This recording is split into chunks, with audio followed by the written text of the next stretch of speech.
Hey guys, welcome to Fanfic Fanatics. So in today's video we are gonna see, what if Deku became badass assassin and fell for Momo? Movie. Before starting, make sure to hit that like button and subscribe if you are interested in MHA fanfictions. This story is Assassin Izuku by H3LLD00M. Izuku Midoriya, a boy with many dreams. Crushed at the age of 4. I am sorry to say this, but your son is quirkless. He stared at him blankly. Quirkless, quirkless, quirkless. His mind is filled with the word quirkless. His mom grabbed his wrist and pushed him inside the car. He looked outside the window, almost crying. Why am I a quirkless? I wanted to be a hero. His mom was pissed at him and yelled. Why didn't you get a quirk, you bastard? No wonder Hisashi left us. He looked down, and after some minutes, the car stopped. He looked outside, and they arrived home. They walked inside, and after Izuku walked in, she locked the door. She started slapping and kicking him. Izuku started crying, not understanding what he did wrong. After some minutes, she started packing, as Izuku was on the ground, crying, and in pain. Then he saw his mom, leaving with luggage. Mom, where are we going? She looked at his only son, with a dirty look. You will stay here, alone. Quirkless shit. He looked at her, wondering what did he do wrong, to deserve this. Then she left. I wonder when mom will come. I will make her a surprise. Yeah, I will do that. He walked to the kitchen, got a knife, and started cutting some fruits. But since he was so weak, and a kid 4 years old, he didn't cut it perfectly. He got a cut on his eye. He started bleeding, and wanted to cry, but held inside. He cleaned the blood and put on some bandages. Luckily, he didn't cut it too deep, so his eyesight is still normal. He walked to his room and opened the video with All Might, his idol. All Might starts saving everyone with a smile. But something made him cry. You can be a hero, no matter what. Can I be a hero? He started questioning himself. Then a video pop up. It was some people doing parkour. He looked at them with amazement. It was so cool, jumping around, like a bird flying around. At the age of 5, he started training his stamina and strength. He saw a video of how to train, so he wanted to train, and tell his mom that he can be a hero.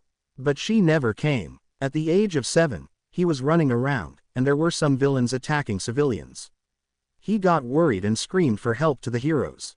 The villains looked at the kid and started laughing. Ha ha ha, kid, do you think that heroes will come to save people here? Not a chance. Now, go to hell. He pointed a gun at him, and he closed his eyes. Please, someone come. It was like a wish coming true. A hero came. And who was it? All Might itself. Don't worry. Why? Because I am here. Ha ha ha. Then he knocked every villain out. Izuku looked at him with stars in his eyes. All Might looked at him and patted him. Did you yell for help, kid? If so, good work. He nodded fast and wanted an autograph. He already signed it. All Might, I have a question. He looked at him and nodded. See, can I be a hero? I am quirkless, and I am training to be strong. All Might looked at him sadly. Sorry kid, you can't be a hero. A hero work, it's dangerous, and Izuku wasn't listening to him anymore. His dream got crushed completely, and his emotions were erased. All Might left him, and Izuku's eyes were not shining anymore.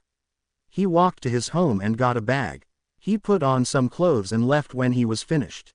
He looked at his home again and wondered, why did I live here, when Inko would never come home? He walked around and saw a girl getting bullied. He walked to them. Can you stop bullying her? They looked at him and laughed. What are you going to do, quirkless trash? He shrugged. Quote. They got pissed since Izuku was staying quiet. I will kill you. Then they started attacking him. Izuku was dodging easily. Their moves were so slow. Can you stop? I just said to stop bullying her. With hands on his pocket. Are you scared, quirkless trash? He shrugged again and looked at him with a glare. Am I? He ran towards them and kicked their stomach hard. They fell, and he walked towards the girl. Are you okay? She nodded. Then he started leaving. Wait, see, can I know your name? Thank you for saving me. Izuku looked back at her and sighed. No, go home. She was shocked. She didn't know why he acted like that. When he wanted to ask him again, he was nowhere to be found. The bullies were shaking and scared. He is a demon. Izuku walked towards the forest and started going deep inside. He wanted peace, no one to bother him, far from heroes and villains. He didn't care about them anymore. When he felt he got deep inside the forest enough, he stopped. He looked around, and there were only trees. He left the bag on the side of the tree and started training. He kept doing it until he felt hungry. Izuku closed his eyes and tried to find the noise. When he found one, he ran fast and found a hog.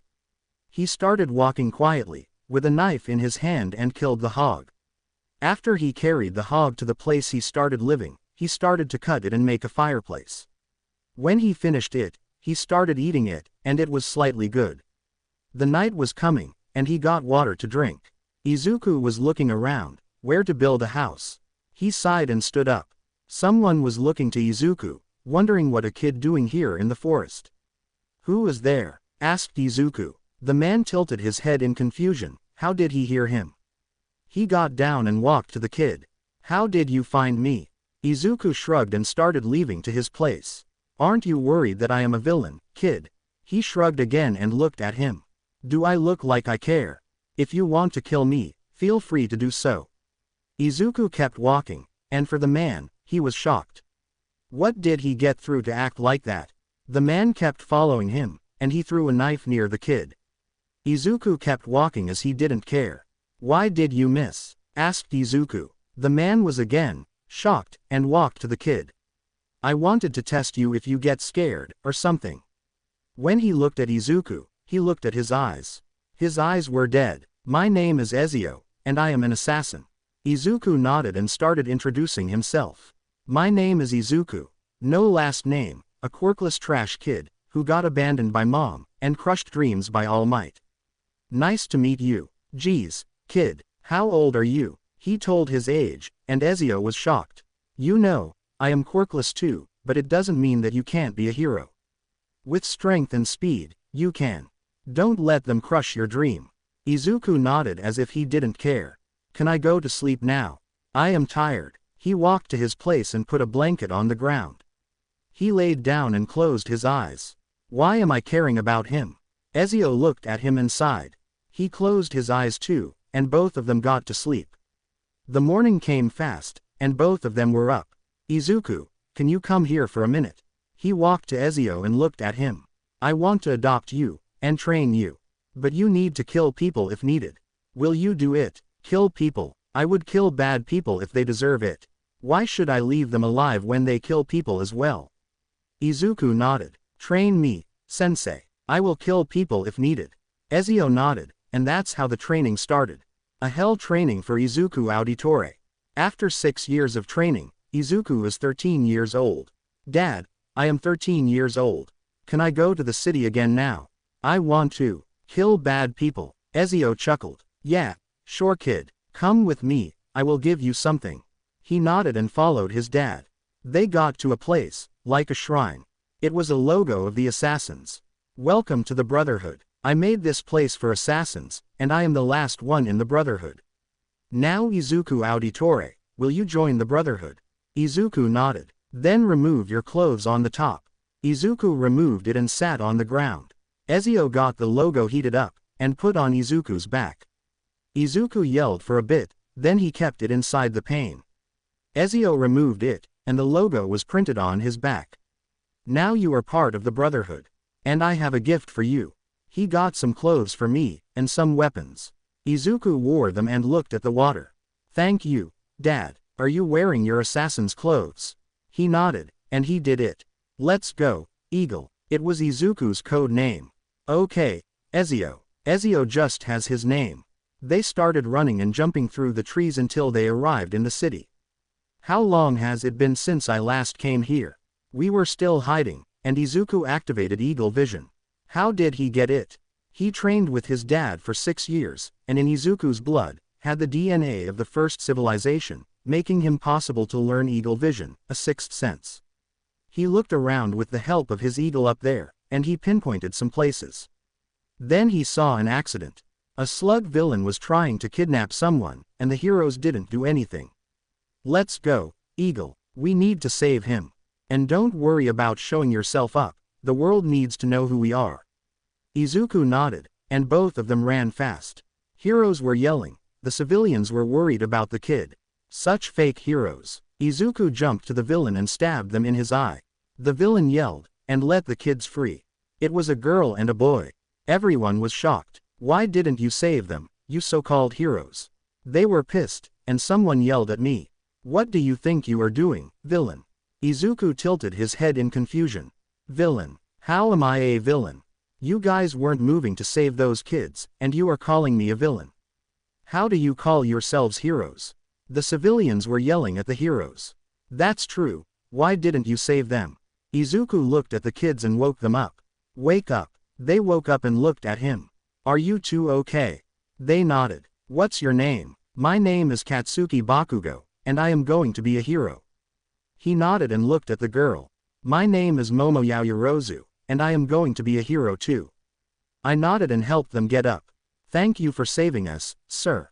The girl said with a sweet voice. Izuku shrugged and started walking. The heroes left since they couldn't stay anymore. What's your name, sir?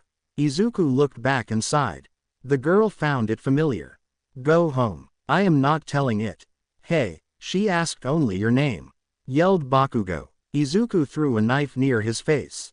And I said I am not telling it.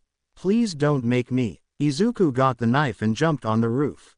But I will meet you two again. I am sure of it. Ezio applauded Izuku, and both of them walked to Izuku's old house. Sighs, I never thought I would come back to this shitty house. As Izuku walks in, and looks around, nothing has changed in it. Just a bit dusty. From now on, they will live here, and if someone finds this house, they would move to another place. Both of them were thinking how to get some money, and get some food. Yes, they lived in the forest for many years, but now they want to live as civilians to blend in with them, so they will get more info. Izuku looked in a mirror, and got some clothes they stole from villains to try on. For now, when they got out, they made a plan how to win monies. YouTube. Both of them were good at parkour, and they will just hold the camera while running. Ezio smirked at the plan, and patted Izuku. He sighed. They checked some places, and thought where to jump to make everyone who watches get excited, or something like that. Hey Izuku, why don't you go call that kid you saved before? Izuku tilted his head. Oh sure, can you tell me the address where they live? I don't mind going there, said Izuku, rolling his eyes. Ezio's sweat dropped, and punched on top of his head. You pinpointed her, so you can find with eagle vision. His eyes were wide, and scratched his head. Right, I forgot. Ezio sighed, and chuckled. It's okay. Well, since you saved her, she might give you something. He smirked at his son, while he twitched his eyes, and glared at him. Ezio smiled at him. You are starting to show some emotions, son. I will make sure that you will learn all emotions you need in your life.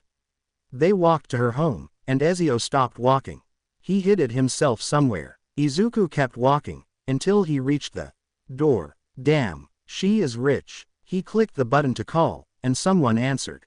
Hello, who you might be. I wanted to talk to Momo Yaoyorozu, since she told me, if I need something, I would come to her. I want to talk with her outside, for a bit. Some minutes passed, and a girl walked outside. When she saw him, he ran to him, and hugged. Izuku and Ezio were both shocked. Ezio smirked, and thought a plan to tease Izuku when he comes. Hey Yaoyorozu, sorry for calling you sudden, but I need to talk with you. I wanted to find a work, but I don't know how things works around here. I lived in the mountains, in the forest, so I don't know what to do. And the first person to ask for help, it was you. Yaoyorozu smiled, and nodded. Of course I will help you. Since you saved me, how about you become my bodyguard? You can be my bodyguard, and look from far. I won't tell anyone, but my family. Ezio and Izuku were confused of how she stopped when she mentioned her family. Sure, but don't tell anyone that I saved you. If you can do that, then I will accept. If I am busy, someone in my place will come bodyguard you. Trust him. Ezio walked and waved at them. He's talking about me, I am his father. She nodded, and told us to wait here, while she gets some papers to make a contract. Ezio activated Eagle Vision, and looked at the windows. She was coming here, but her parents stopped her. It seems they are having an argument. But why? Then something happened, which shocked Izuku. He just activated it, and saw a slap. They looked at each other, that they will ask about her family. She came, and had small tears on her eyes. Here you go. The salary is $100,000 per month. Ezio got his eyes wide, while Izuku kept looking at her. He sighed. Yaoyorozu, if we accept this, we will bodyguard you, from anything and anyone. Even if it's your family. Mind telling what's wrong with your family? She had her onyx eyes wide, and was shocked. How do you know? What's your quirk? Izuku sighed, whispering to himself, troublesome. As the slap on your face, Yaoyorozu. And we are quirkless. But worry not, we are the best at being a bodyguard. Ezio smiled at her, reassuring that they were good at the work. She accepted, and gave us a room. Well, I don't have to go to that old house, so it's better here. Now what should I do with her parents? She told us the room, and gave us the bodyguard uniform. Both of them didn't like it, since they don't want to show their faces. She understood, and made some cyberpunk outfits. They nodded, and thanked her. She walked out, and they wore their clothes, and moved around to see if they stretch. It was good, since they would guard her from roofs, and they would jump a lot. Both of them walked outside, and see Yaoyorozu talking to her parents. Geez, I forgot about them. Probably Dad will find a way to stop them to abuse her. They looked at us, with disgust. Hello sir, ma'am, we are special bodyguards. So don't be weirded out just because we are wearing those clothes. That's what we wear, to guard someone. Her dad sighed, and looked at Izuku. Can you prove that you can guard her? And what is a child doing here? Izuku didn't faze, only looked at him, with dead eyes. If you want, I can guard you too, while my son, Izuku, will guard your daughter. Izuku can guard her from anyone if he wants. Don't underestimate him. He nodded, accepting Ezio to be their bodyguard. Then I will give you $1 million a month if we are guarded good. Ezio nodded. Sir, ma'am, I have a request. Everyone looked at Izuku. Ezio knew what request going to ask. I only want to guard Yaoyorozu Momo, so can you please stop slapping her or something? Because since I am her bodyguard, I will guard her from anything and anyone. Their eyes were wide, and shocked. I guess they don't know our quirks. I saw a slap mark on her face, that's how I know. They looked at her, and Izuku walked towards her, looking at them. Size fine. If that's your request, we shall accept it. Izuku nodded, and started following Yaoyorozu. You didn't have to do that, Izuku. Izuku didn't talk, and only followed her. You can call me Momo, since you are going to guard me. Izuku nodded. You can call me whatever you want. And I will join Ua too. She was shocked when she heard that. Then she smiled. You really want to protect me. I want only money to survive. Good thing I didn't say it aloud. Izuku followed her outside, and was walking to a shop. I am going to hide, that's how I do my work. Don't be scared, I will always come to save you. Momo nodded and smiled. When she opened her eyes, he wasn't there. She wondered how a quirkless could be that fast. While she was buying stuff, some thugs walked inside the shop. He walked inside with them, and hid himself somewhere. Everyone, stay on the ground, or I will kill you. Don't you dare call anyone. Now give me all your monies. 6 thugs, new at this, scared to kill. Easy. He walked to the one who was facing to the cashier, and calmed her. She understood, and he knocked him out. The others didn't make a noise, so it's going good. He knocked 3 others, who were far at each other's, and made a sign not to smile, to everyone who was looking. Yo, did you get all the money? We need to leave. Izuku knocked the one who wasn't talking, and the last one was confused. Boss, did you hear? When he looked at his boss and others, he got shocked, and trying to find who did it. Don't worry, you will join them. He turned his head on his back, and got knocked out. Everyone cheered up, and thanked him. He walked past them, and checked on Momo. You were so cool, Izuku-kun. Thank you for saving me and everyone here. He nodded, and vanished when she blinked. She sighed. wondering how he can vanish like that. When she looked at the cashier, the thugs were tied up, and the cashier was calling the police. That's fast. He was so cool. He just appeared out of nowhere, and knocked them out. A pink-haired and skinned girl was in amazement. Yaoyorozu chuckled, and walked to them. It was a purple-haired girl and pink-skinned girl. Hello, you must be talking about my bodyguard. They looked at her, and she nodded. When she nodded, he showed himself again. He walked towards Momo, going on her back. So cool. My name is Mina Ishido, and this is my bestie, Kyoka Jiro. Momo nodded, and introduced herself too. Momo looked at him, and nodded, as he vanishes again. They were talking with each others, talking about Ua and stuff. Some heroes and police arrived, and the girls were happy. Someone saved us. He didn't even use his quirk. He calmed everyone, including me, and knocked them out. Told the cashier. Eraserhead was amazed. Where is he? I want to meet him. Momo nodded, and Izuku appeared. Hello, I am the one doing it. We have no problems, right? He looked at Izuku, shocked how did he appear with a blink. No problem at all, thank you for saving those people. Can you tell me your name and your quirk? My name is Izuku, I am quirkless. If you want to test me, go ahead. He was confused. That's not possible, he can't vanish in a thin air without a quirk. Eraserhead activated his quirk, when suddenly, as I looked at his eyes, he disappeared. Izuku touched his back, and he turned to see him. How can you do that, kid? He shrugged. Train hard. This kid, I like this kid. He wondered if he will join in UA, because he would like to have him in his class. Will you join in UA? I will if she joins too. I work for her, and I am her bodyguard. He was shocked, again. Momo walked to them, and smiled. Izuku-kun, what were you talking about with Eraserhead? Izuku explained everything to her, and told him that he will join UA with her. He nodded, and wished them luck. I like this kid. He will make some changes, for sure. Eraserhead thought. Everyone walked home, and Momo's family were talking and laughing, with Ezio. Izuku sighed. That's my dad for you. He makes friends in a day, and make them laugh. Though he kills the bad guys while they think they are in their side. Momo walked to her bedroom, while Izuku waited outside. Come inside too, Izuku-kun. Izuku, for sure, was confused. I just want a friend to talk with. We see Izuku and Momo walking inside the UA, since both of them got through recommendation. Izuku got a recommendation from Eraserhead itself, and he didn't regret it.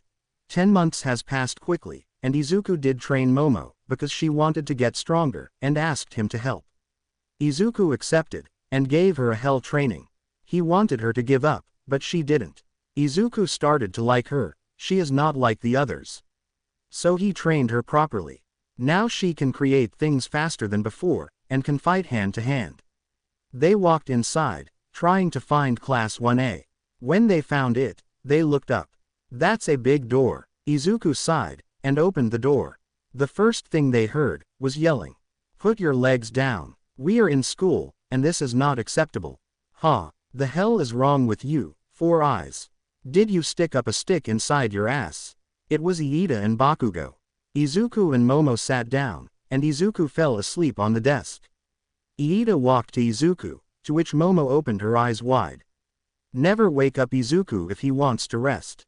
You need to wake up. We are in class, and, Izuku punched on his gut without looking, making Iida shut up, and groan. I am trying to rest. You are making my ears bleed. Everyone who was there, opened their eyes wide. Who's this guy? He is so strong. I wonder what his quirk is. Izuku looked up at them, giving a glare at them. If you want to ask me, go ahead. But stop talking for me on my back. Momo sighed. The teacher walked in, and everyone looked at him. Hello, my name is Aizawa, and I will be your homeroom teacher. Everyone, wear those uniform, and come outside. You have 10 minutes. Izuku was first, and got to the changing room. He got changed really fast, and walked outside. He sat on the ground, and closed his eyes. He activated Eagle Vision, and looked at the boys, if they are doing something suspicious. A grape head, wanted to peek some girls, and making some weird noises. Izuku twitched his eyes, and got angry. Everyone walked outside, and the grape head kept looking at some girls. "What's your name, grape head?" He turned his head to me, and introduced himself. "My name is Minoru Mineta." He stood up, and walked to him. He got close to his ear, and whispered, "I dare you to act like a pervert, and want to pique some girls, I will make you regret living." Then Aizawa started to talk. "We will do some quirk tests, and make sure you give plus ultra here. Bakugo, come here." Bakugo walked to the teacher, and got a ball. "Throw the ball as far as you can, with your quirk." He nodded, and got ready. Die. Izuku facepalmed, and sighed. Momo chuckled at Izuku. 705.3 meters. This was an example of how to do it. If I see someone not give their all, you are expelled. They were shocked, and nodded. It was time to run 50 meters to see who was the fastest. Izuku got with Iida. Why him? He got ready, and the mood got down quickly, when Izuku got serious. Start. When he heard that, he was finished. 0.3 seconds, 3.5 seconds, Izuku jumped lightly, and stretching. Aizawa smirked. No regrets. It was time to see their strength. Izuku was the second, with 234 kg. First was Shoji, with 540 kg. Then it was time to see how far can throw the ball. Izuku, your turn. He nodded, and got the ball. He got a normal rock too. Everyone was confused. The mood got down, again. He threw the ball, and when he saw it was far enough, he threw the rock to the ball. It got even farther, shocking everyone. How? Everyone yelled. I waited for Aizawa's response, and he was shocked. 705.2 meters. Everyone got confused, but Bakugo is the first. Aizawa sighed, and looked at Izuku. He nodded, and Aizawa started talking. Izuku is quirkless. That's his own strength. What? Aizawa clicked a button, to show the result. 1. Izuku Auditore. 2. Momo Yaoyorozu. 20. Minoru Mineta. That is for today. Go to class now, and introduce yourselves. Be friends with each others. And let me sleep. Everyone, but Izuku's sweat dropped. They walked in, and started talking. While Izuku was sleeping. Hey Momo. Do you know who this guy is? Because you looked at him, and talked with him. She nodded. He is my bodyguard. You serious? Everyone, but Jiro and Mina, yelled. They knew who was he. Izuku woke up, and looked outside the window. Hey Izuku-kun. Izuku looked back at her, as she smiles. Make some friends, for me. He sighed. Fine. He looked around, and found some. He walked to Ojiro, which he was confused first. My name is Izuku, and I want to be your friend. He smiled and nodded. My name is Ojiro Mashirao. You were so cool there. Izuku nodded, and talked about martial arts. Do you know acupuncture points? He shook his head, sad. It would be cool, it would help you, since you know martial arts. He chuckled. I know, but it's really hard. You need to know all of them. Izuku nodded, and smirked. I do know all of them. Ojiro was shocked, for sure. He was in amazement. Hey Tokiyami, can you come here, please?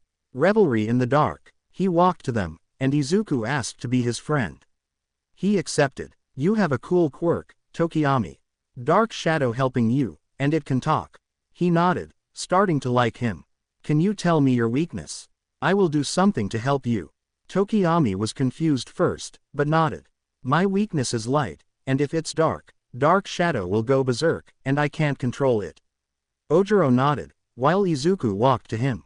He checked his body, which made Tokiyami blush in embarrassment. What are you doing, Izuku? Izuku did acupuncture points in his body, which Ojiro understood what he is doing. Trust him, Tokiyami, is for your good. He smiled, and Tokiyami nodded. How do you feel now? He was confused. I don't feel anything weird, if that's what you meant. He nodded. It means it worked. He got more confused. Tokiyami, have you ever thought of dark shadow being calm in the darkest night? I would like to. Wait, did you make that possible? Izuku nodded, and asked Aizawa to go to the darkest place, to test something. He nodded, and let the eagle outside the window, to check on them. Ojiro, Tokiyami and Izuku was following him, and gave them the key. When you are done, give me the key, in class. They nodded, and walked in. The place was big, with lights off. Izuku turned the lights on, and walked in. Before we start, Tokiyami, sit down on the ground, and close your eyes. Be calm, and find peace in your mind. He nodded, and did as Izuku said. Ojiro shut down the lights, and dark shadow was getting bigger. It got around Tokiyami, like an armor. Open your eyes, and tell me how do you feel. He opened his eyes, and was shocked. Hello boss. It seems that you can control me in the darkness. Tokiyami walked to Izuku, and sat on one knee. Huh, Tokiyami, what are you doing? He looked up, and talked. I want to be your student. I want to know martial arts, and want to be best friends with you too. Izuku and Ojiro's sweat dropped. Tokiyami, you can be our best friends, for sure, but did you have to sit on one knee? You can just talk to me normally. He stood up, and nodded. And sure, I will help you teach martial arts, with Ojiro too. It seems we created a team. Ojiro chuckled. Tokiyami nodded, while Izuku was thinking of a name. Dark Martial. How's that name? Both of them were shocked. They nodded, approving the team name. When I will trust you guys enough, I will tell you something. So if you want to know what I want to tell you too, you better start building trust on me. Revelry in the dark. I trust you Izuku since you helped me. And my lips will be sealed, even if they force me to tell things you don't want to. Ojiro nodded. Same goes to me too. I trust you, and we will support you with everything. We are a team now. Izuku smiled genuinely, for the first time in a long time. Thanks. Then he got serious. You will not tell anyone that, all right. They both nodded. Have you heard of a group, Brotherhood?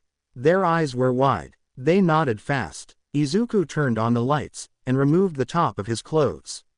I am a member of the Brotherhood. Izuku turned on his back, showing the logo.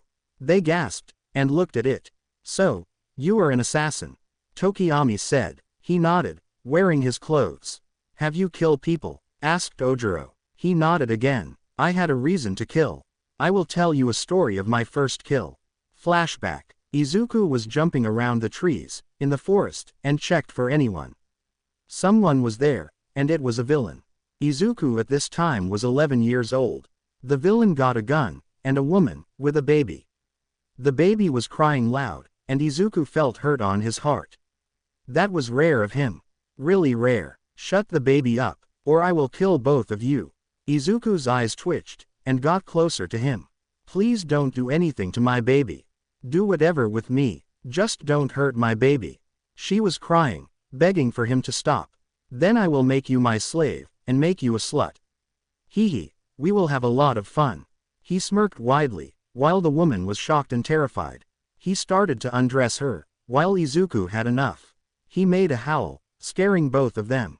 While the villain was distracted, he jumped fast, and saved both of them. Izuku calmed them down, reassuring they will be fine. He was with a mask, so they didn't know who was he. The villain looked back, and saw that they weren't there anymore. He got angry, and yelled. Izuku pointed a knife on his neck, and talked. Don't move, or you are dead. He shivered, and nodded. Izuku started laughing, madly.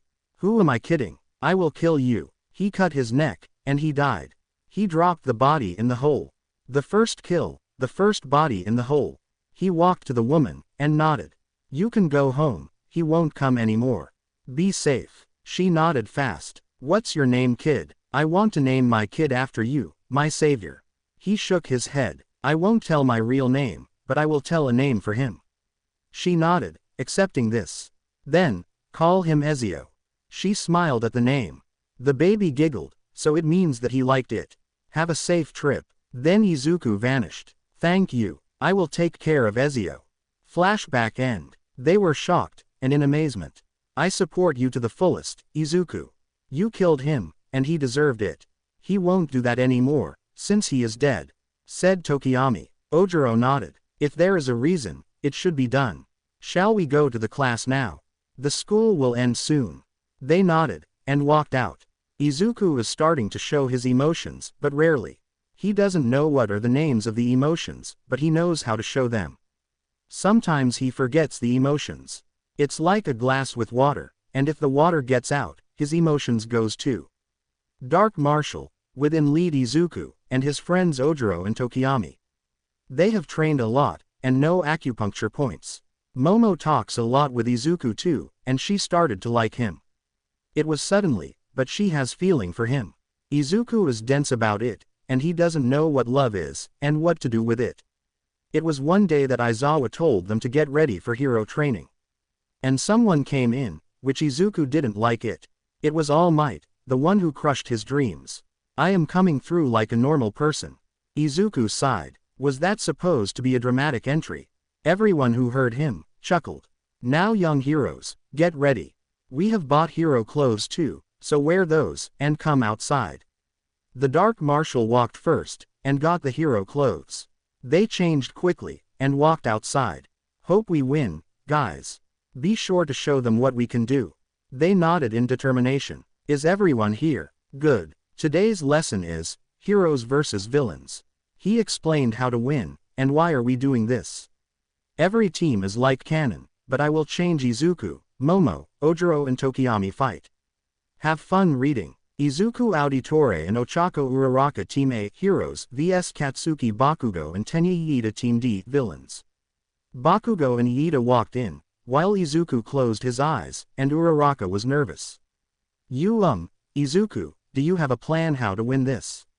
He sighed. That's what I am thinking, don't disturb me. She nodded, and stayed quiet. After 3 minutes, he got it. Bakugo will come for me, since I beat him in the quirk test. While Bakugo will fight me, you go find him, and when you find him, tell me where he is.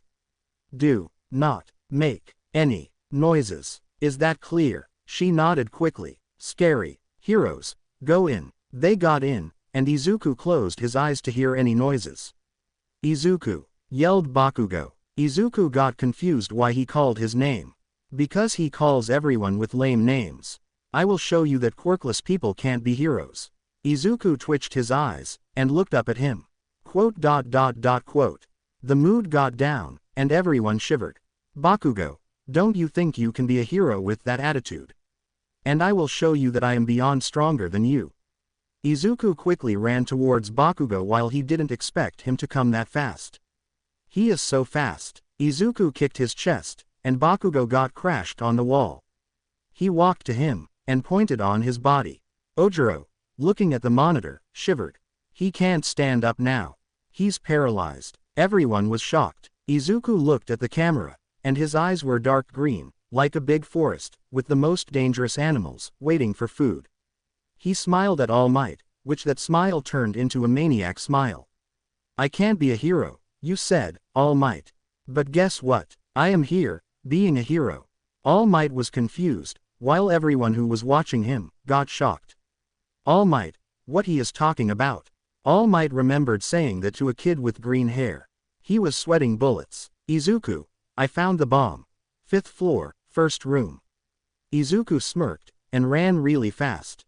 In 5 seconds he arrived, and knocked Iida out. He touched the bomb, and heard a ping.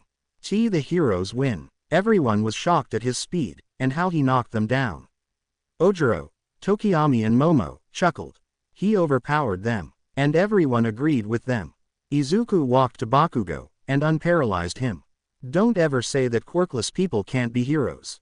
As you can see, I am here, being a hero. He scoffs, and walked away. They walked in, and All Might was sweating bullets. All right, who can tell me, who was the MVP here? Everyone's sweat dropped. Izuku obviously. Momo raised her hands up, and started to talk. Izuku is the MVP, because he thought of a plan, and defeated them without casualties in the building. Izuku looked at All Might, and when he looked into his eyes, he flinched. He had a black aura, with horns on top of his head, with spears around him. He looks like a devil. He shivered. Shoto Todoroki and Mezzo Shoji Team B Heroes vs Mashirao Ojiro and Toru Hagakure Team I Villains. Ojiro thought of a plan, while Hagakure was undressing. Todoroki will probably freeze all this building. When he does, I will jump, and destroy the ice.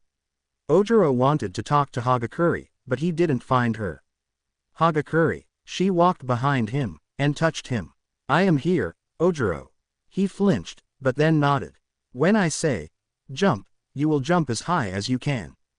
Todoroki probably will freeze this building. Is that clear? Yes. On the other side, Izuku nodded, accepting this plan. That's a good plan, Ojiro. Now, let's see how they will do. Shoji heard them moving, and told Todoroki where they are. Go back, I will freeze all of this build. He nodded, and walked outside. Todoroki started freezing the building, and Ojiro saw it. Jump. Both of them jumped, and the ice didn't get them. While they were falling, Ojiro used his tail, and destroyed the ice. Now we will wait for him to come. Act like you were caught, all right. Okay, Ojiro. After a minute, Todoroki started walking inside the room, where the bomb was. Ojiro hid somewhere, waiting for him. When he stepped in, Ojiro knocked him out. Stay here now, Todoroki. Izuku smirked. Ojiro is the MVP here, now. Good work, Ojiro. Shoji was waiting for the signal, but the sound never came. When he wanted to talk with Todoroki, he got knocked out too.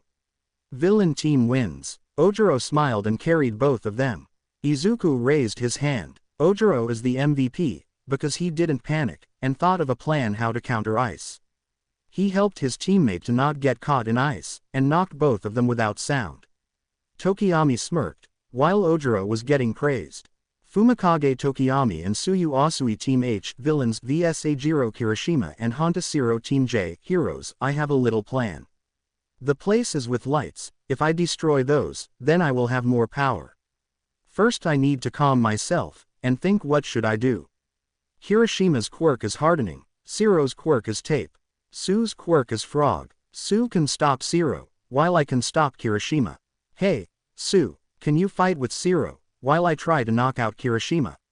She nodded, and she started to camouflage. Tokiyami destroyed all the lights, and started getting engulfed into dark armor. Dark Shadow, can you hide your shiny eyes?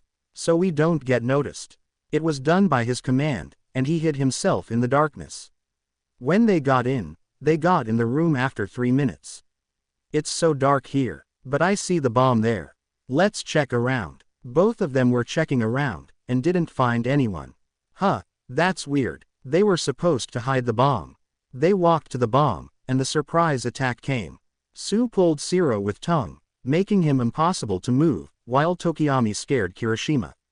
Revelry in the dark. Dark Shadow's hand grabbed Kirishima, making him impossible to move. They were struggling to move, but to no avail. Villain team wins. Izuku smirked when Tokiyami scared Kirishima. Revelry in the dark. Tokiyami smirked. Then Momo talked who the MVP was. Tokiyami is the MVP here, because he acted as a villain, and planned how to immobilize them. Never think that the villains will let something important alone. Izuku nodded. Then he fist bumped with both of them. The Dark Marshal got all MVP. Momo chuckled. The Dark Marshal, is that your team name? They nodded. Well then, wish me luck, the Dark Marshal. Izuku shook his head. I know you will win. He smirked. Momo blushed, and looked away. Izuku was confused, and tilted his head. Ojiro and Tokiyami chuckled. Gee, thanks Izuku. Denki Kaminari and Kyoka Jiro Team G heroes vs Momo Yaoyorozu and Minoru Mineta Team C villains. While she was walking inside, she was creating some small bombs that makes really loud noises. Mineta was trying to touch Momo's breast, but got knocked out. Pervert, I should just kill you. Izuku, with Ojiro and Tokiyami, spitted water. She's scary. They shivered, while the class laughed. While Momo was working on hiding the bomb, she heard some explosion. So they touched the bombs. She heard Jiro yell, while Kaminari didn't know what to do. Kaminari walked, and activated more bombs. Jiro ran outside, and gave up. Kaminari found the bomb, and was running to touch it. But then he fell. She made a rope, and was confused how he didn't see it. 2 millions volt. He yelled, activating his quirk. She was prepared, and was covered with a thick cloth. Then he got brain dead. Villains win. Or, the villain wins. The class was laughing. Izuku nodded. She did it well. Izuku raised his hand. Momo is the MVP, as we all know it, because she was smart how to stop both of them. She did it alone, since the grapehead wanted to touch her. They nodded, and chuckled of the name of Mineta. Time skip. Izuku and Momo was walking home, while something happened. Some thugs were robbing the shop, and everyone inside was terrified and yelling. Then Izuku heard a shot. Momo, call the police, while I go save them.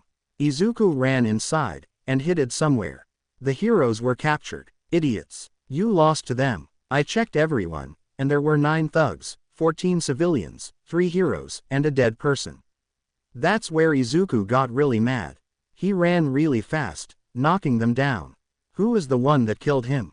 They pointed to a guy, with a tattoo on his hand.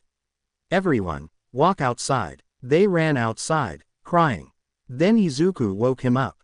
Wake up, make sure to remember my face, all right. Who are you? Izuku smiled maniacally, and got the knife out of his pocket. Brotherhood. He stabbed his eyes, his hands, and his legs, making him paralyzed all over his body. Now live with regrets. You will stay alive for a long time, paralyzed.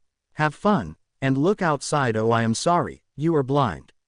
Forgive me, not. Then he kicked his face, and walked outside. The police ran inside, and found them tied up. The one was bleeding, and crying. A police stopped me, and asked me, are you the one who did to him? Izuku looked at the police, and nodded. You were arrested for using your quirk, and making him bleed. Izuku tilted his head in confused. Using quirk, making him bleed. The police handcuffed me. He wanted to pull me to the car, but no success. The hell you think you are doing, you fucking brainless shithead? I am quirkless, and stabbed him. He deserved that, because he killed a person. Everyone who heard Izuku cheered for him, while the police was trying to pull him inside. Izuku destroyed the handcuffs. Size, go away, or you will regret it. It will be not pleasant. The police was angry, and pulled a gun. As you wish then. Go to hell. The mood got dropped quickly, and everyone shivered. He pointed to Izuku, and then to Momo. Izuku opened his eyes wide, and jumped to save Momo. He shot at Izuku, and he fell to the ground. You bitch, you trying to kill someone innocent. I will make you feel pain, and make you regret living, you piece of shit. He ran really fast, and kicked on his face. He pulled his knives, and stabbed him multiple times. Die. Then he stabbed to his heart. He stood up, looking at the others police. The civilians were shocked, the heroes too. The police shivered, and pointed the gun at me. Leave, before I kill you too. Don't make me. They dropped the gun, and ran away. Fucking hell. Momo was waiting for Izuku, while Izuku was talking with heroes. Why did you kill the police? That's not what heroes do. Izuku sighed, and started talking. He pointed the gun to Momo Yaoyorozu, the one who was innocent, and tried to kill her. So I killed him. He deserved it. Now don't tell me heroes aren't supposed to kill. If the villains aren't gone, they will think of a better plan, and kill the heroes. Idiots. They were shocked, and started thinking. While Aizawa walked to Izuku, patting him. Don't mind them. Yes, it's bad that you killed him, but you had a reason to kill, so it's fair. Izuku nodded, and started leaving. He is just a quirkless hero in training, while you two heroes didn't save a person. Why do you even work, when you can't save someone? The heroes who got captured were angry. Well, maybe because he cheated, and we need money, that's why we work as heroes. All Might, Aizawa, and Endeavor were pissed. Yes, Endeavor might be a bad dad, but he doesn't work for money, he does save people. Then something happened. No one saw it. 2 knives were flying past pro heroes, and shot at their neck. The heroes, who got captured, are dead. Then we don't need you, since you won't save people. Might as well go to hell, said Izuku, and with a blink, he vanished. He is killing, but with a reason. We can't do anything. If we talk with him, he will tell us all the reason why did he kill them, and there's a valid reason. The police is useless. All Might yelled. Endeavor was shocked of how fast is he. He is quirkless. How is he so fast? Aizawa walked away, finding this troublesome. While Izuku was with Momo, Momo was scared of what happened. I need to explain things to you, don't I? Said Izuku. She nodded. Let's go to my bedroom, and talk there. Izuku nodded, and walked to her room. Izuku started explaining of what group he is, that he is an assassin, everything on his life. He trusted Momo, and she promised not to tell anyone. I would never tell to anyone. You taught me how to fight, how to think of a plan in a matter of a minute. So I promise I will never tell to anyone. Izuku nodded, and patted Momo. Hey Izuku-kun, why don't you often smile, or, why don't you show your emotions? Izuku tilted his head in confusion, and asked her. What are emotions? Those 3 words, those shocked her that much, that she started to question herself. What life has he lived? An emotion is a feeling such as happiness, love, fear, anger, or hatred, which can be caused by the situation that you are in or the people you are with. Emotion is the part of a person's character that consists of their feelings, as opposed to their thoughts. I copy-paste this. So, if I smile, what kind of emotion is? Momo started to teach what emotions are, and it took 3 hours. Izuku nodded, and smiled a little. Thank you for teaching me what emotions are. But I will probably forget, if something happens. I don't know, but it happens every time. She felt sad, and hugged him.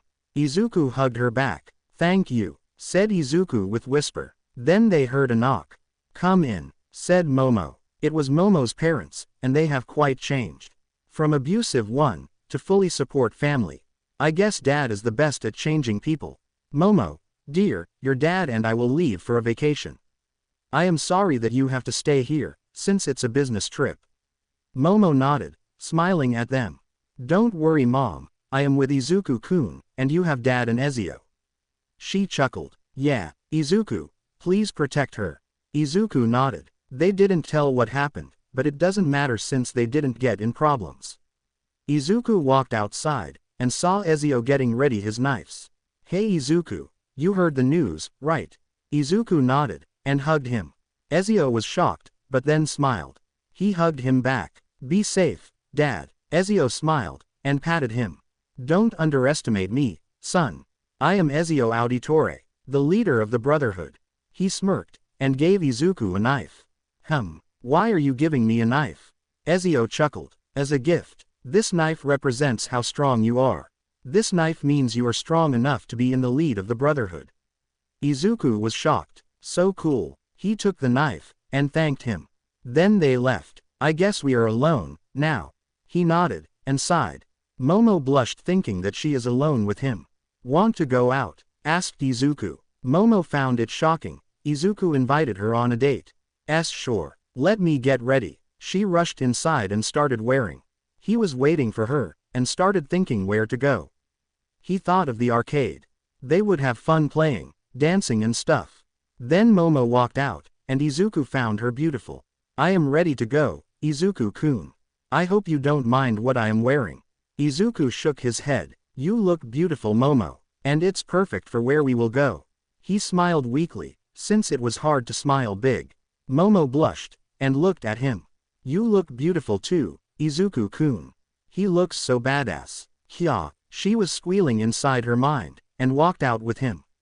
They walked to the arcade, and Momo was amazed how this place looked like. Full of games, and dancing games. Want to dance? Smirked Izuku. Momo thought of it, and nodded. Good thing I wore those. I wouldn't move that freely while dancing. They got there, and put some money. Ready Momo. She nodded in determination. Someone far away was recording both of them, and smirked. Start. Both of them started dancing, as the screen told where to step. They weren't stopping, and a crowd was formed. It was getting harder and harder, but neither of them was giving up. Then it started to get even faster, which Izuku found it easy, but for Momo, she was sweating, trying to win. The crowd was amazed with their skill, and started to yell in chorus. Go, go, go. Izuku started to smile big, and looked at Momo. Momo looked at him having fun, and she got filled with determination. Go, go, go, go. Neither of them was giving up, and started to laugh. Izuku saw Momo getting sweaty, and faked his loss. Everyone cheered up for the girl, while Izuku chuckled. I won, said Momo. Izuku nodded, and patted her. Let's see how many points we got. They checked their points, and everyone was shocked. Both of them broke the record. The old record was 890,000 points. Izuku got 1,120,000 points, while Momo got 1,250,000 points. Both of them chuckled, and were happy. Nice moves, Momo. Congrats on winning. She smiled big, and kissed on his cheek. Izuku was stunned. Then Momo noticed what she did, and blushed madly. Izuku chuckled, and kissed her cheek too. Thank you, you made me smile and laugh. She got red like a tomato, and was nervous. Izuku put a finger to her neck, and calmed her down. Nicely, something like that. She was shocked how can a single finger can calm her down. Thank you. Izuku nodded, and walked to the amusement park. They got some apple candy, and got to the Ferris wheel. Izuku won a plushie, a big bunny for her, and she loved it. It was time to go home. They saw a family, with their kids, having fun, and laughing. Izuku looked at them, and remembered something not pleasant. He shook it off, and walked. Then he heard a scream. That's a kid scream. Momo, call the police, the kid is in dangerous time. She nodded fast, and started calling the police. Izuku ran to the voice where he heard the kid. It was a kid with white hair, and a horn on top of her head. She was terrified, and was running. Eri, come back before I kill you. Izuku got beyond angry, and pissed of him. How can he kill a kid? He calmed himself, and jumped behind him. He made some acupuncture points on him, which made him impossible to use his quirk. Izuku threw some knives on his legs, and his arms. He got paralyzed, and ran to the kid, named Eri. Eri, don't worry, I am here. I am a hero. He hugged her, and he felt like it was his kid. The man couldn't move, and use his quirk. What did you do to me? I will kill you. I walked to him, carrying Eri on his arm. Eri, did he hurt you bad? She nodded, terrified of him. Okay Eri, can you close your eyes, and hold your ears with hands? I will tell you when to open, okay? She nodded, and did as he said. Izuku looked at him, asking what his name was. I am Overhaul, and I will kill you. Tell me what did you do to me? Izuku smiled maniacally, and whispered. Something that makes you impossible to use your quirk in 1 hour. But, I will kill you for wanting to kill a kid. Don't worry, I will make sure that. I will enjoy myself killing you, and make you beg for your life. I will make you beg me to kill quick. The mood got dropped and Overhaul was terrified of his aura. A black aura, dark green eyes, behind him some terrifying animals, growling. Die. He cut his arms, and his legs. Then undressed his top, and started to stab him in the stomach, and then making him blind. He stabbed on his heart, finishing his life. That's what you deserve. He carried Eri, and patted her. She opened her eyes, and looked at Izuku. She hugged him tightly, and was crying. He hugged her back, patting on her back. The police arrived, and saw a body. I killed Overhaul. Now go tell to the Hero Association, that Izuku Auditore, aka Eagle, killed him, because he was trying to kill a kid. They nodded, terrified of him. They knew they shouldn't mess with him, and he could kill them with ease. Momo ran to Izuku, and saw the kid. Izuku, what happened? Izuku explained everything to her, and she was shocked, and angry. Don't worry, he is gone, he will never, ever come back. Momo nodded, and patted Eri. She fell asleep on Izuku's arm, and Izuku found it adorable. Let's go home. She needs to rest. We will take care of her. Izuku, Momo, and their adopted daughter, were sleeping together. Yesterday they adopted her, and Izuku made sure that he will take care of her. Since she couldn't trust anyone. Now Eri calls him Papa, while she calls Momo, Mama. Momo blushed really hard, thinking about future family, while Izuku held her close, and patted her. I will protect you, and no one will be able to touch you, or hurt you like him. I promise that. It was time to go to the school, after eating food, and feeding Eri. She likes apples, so we got a lot of apples. Now the three of them were walking to the school. Izuku would take care of her in class, since he was smart enough for lessons. When they got in the class, everyone looked at him, and the small girl. Quote. Everyone was quiet, and their eyes were wide. Izuku sat down, while Eri sat on his lap, drawing on his notebook. Izuku was looking outside, when someone touched his shoulder. It was Mina. Hey Izuku, who is she? She is so cute. Eri got terrified, and hugged him. Eri, it's okay, she is a good person.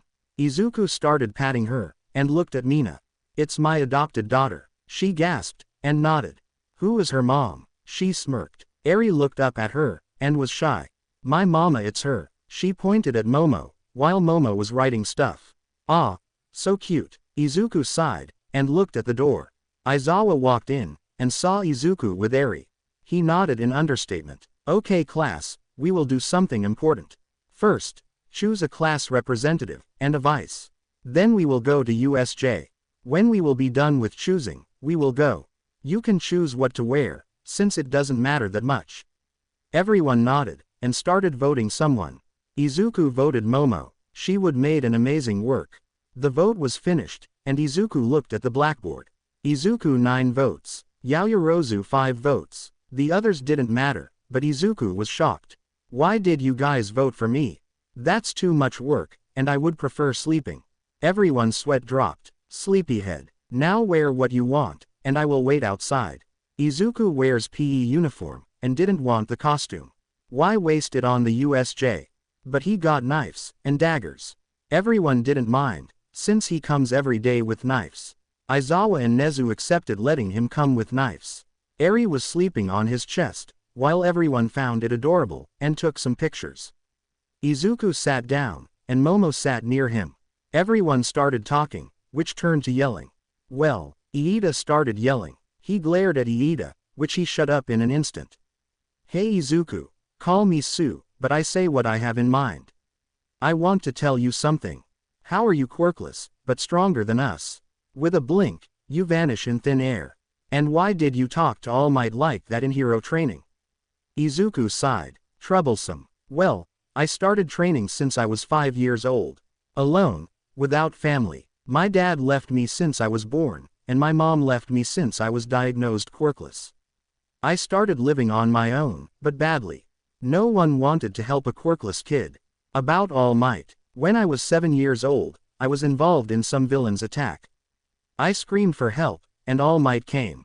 He saved everyone. Then I asked him a question. Everyone was listening to him, even Aizawa. Can I be a hero without a quirk? If I train enough, and get strong, I can be a hero, right? But he denied quickly, saying that it was hard, and it's better to work as a cop. Everyone got sad, and some were angry. Then, I got emotionless, since my dream were shattered in a mere seconds. I forgot what emotions were. Then I left my old home, and started living in the forest. But before that, I saved a girl, which I think it was Momo. Everyone gasped, and smiled. Momo was shocked to find the one who saved her from bullies. I started living in the forest, and I met someone who taught me how to fight and stuff. And he adopted me. That's pretty much my story. They nodded sadly, thinking how hard was his life since 4.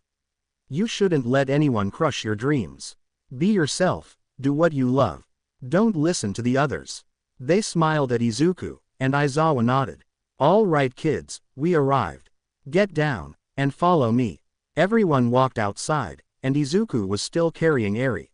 She was still sleeping. She will be like me, a sleepyhead. Izuku chuckled. They got inside, and everyone was amazed. Izuku just looked around, and found multiple locations. But then, a portal was opened, and villains started to come out. Izuku got pissed, and gave Eri to Momo. Aizawa, there are villains. Now listen everyone. Iida, run as fast as you can, and notify the heroes. Kaminari, try to call some police or heroes. Momo, create some knives like that. Izuku showed the knife to her, and she nodded. Aizawa, sorry, but I have to do it. Stay here, and when the misty guy will come, activate your quirk. So no one will be in different places. Aizawa tried to talk with him, but he vanished. All right, there are 153 thugs, and 3 that stands out the most. Killing will be involved. Izuku started to run really fast, and a normal eye can't follow him, and he started stabbing their necks. In an instant, 50 were down. He kept killing, and the place became a pool of blood. Izuku kept killing, and without anyone noticing, threw a knife to the mist guy on his neck, and a knife on top of his head, the one called Shigaraki. He looked at Nomu, and it was pretty buff, but its brain stood out. It might be its weakness. It won't hurt to try. Shigaraki was cussing all the time, and the mist guy was down, paralyzed. The knife was with poison, and it reached his true body. Nomu, go kill that brat. In an instant, the Nomu was near Izuku, but nothing he couldn't see. He ducked, and then jumped on his head. He got 3 knives with poison, a deadly one, and stabbed on its brain. Nomu screeched in pain, and started to fall down. Quote. The temperature got down quickly, and looked at Shigaraki. Izuku kept walking, while Shigaraki was shivering. Something about the assassins. If he looks dead in their eyes, their minds reacts. So they talk without thinking, and it only tells the truth. It's called killer intent, a little buff from his bloodline. Tell me, why did you come here? Shigaraki. Izuku vanished when he blinked. I want to kill All Might. Izuku stopped walking. Why? Because he is destroying my plans, and I want to control the world.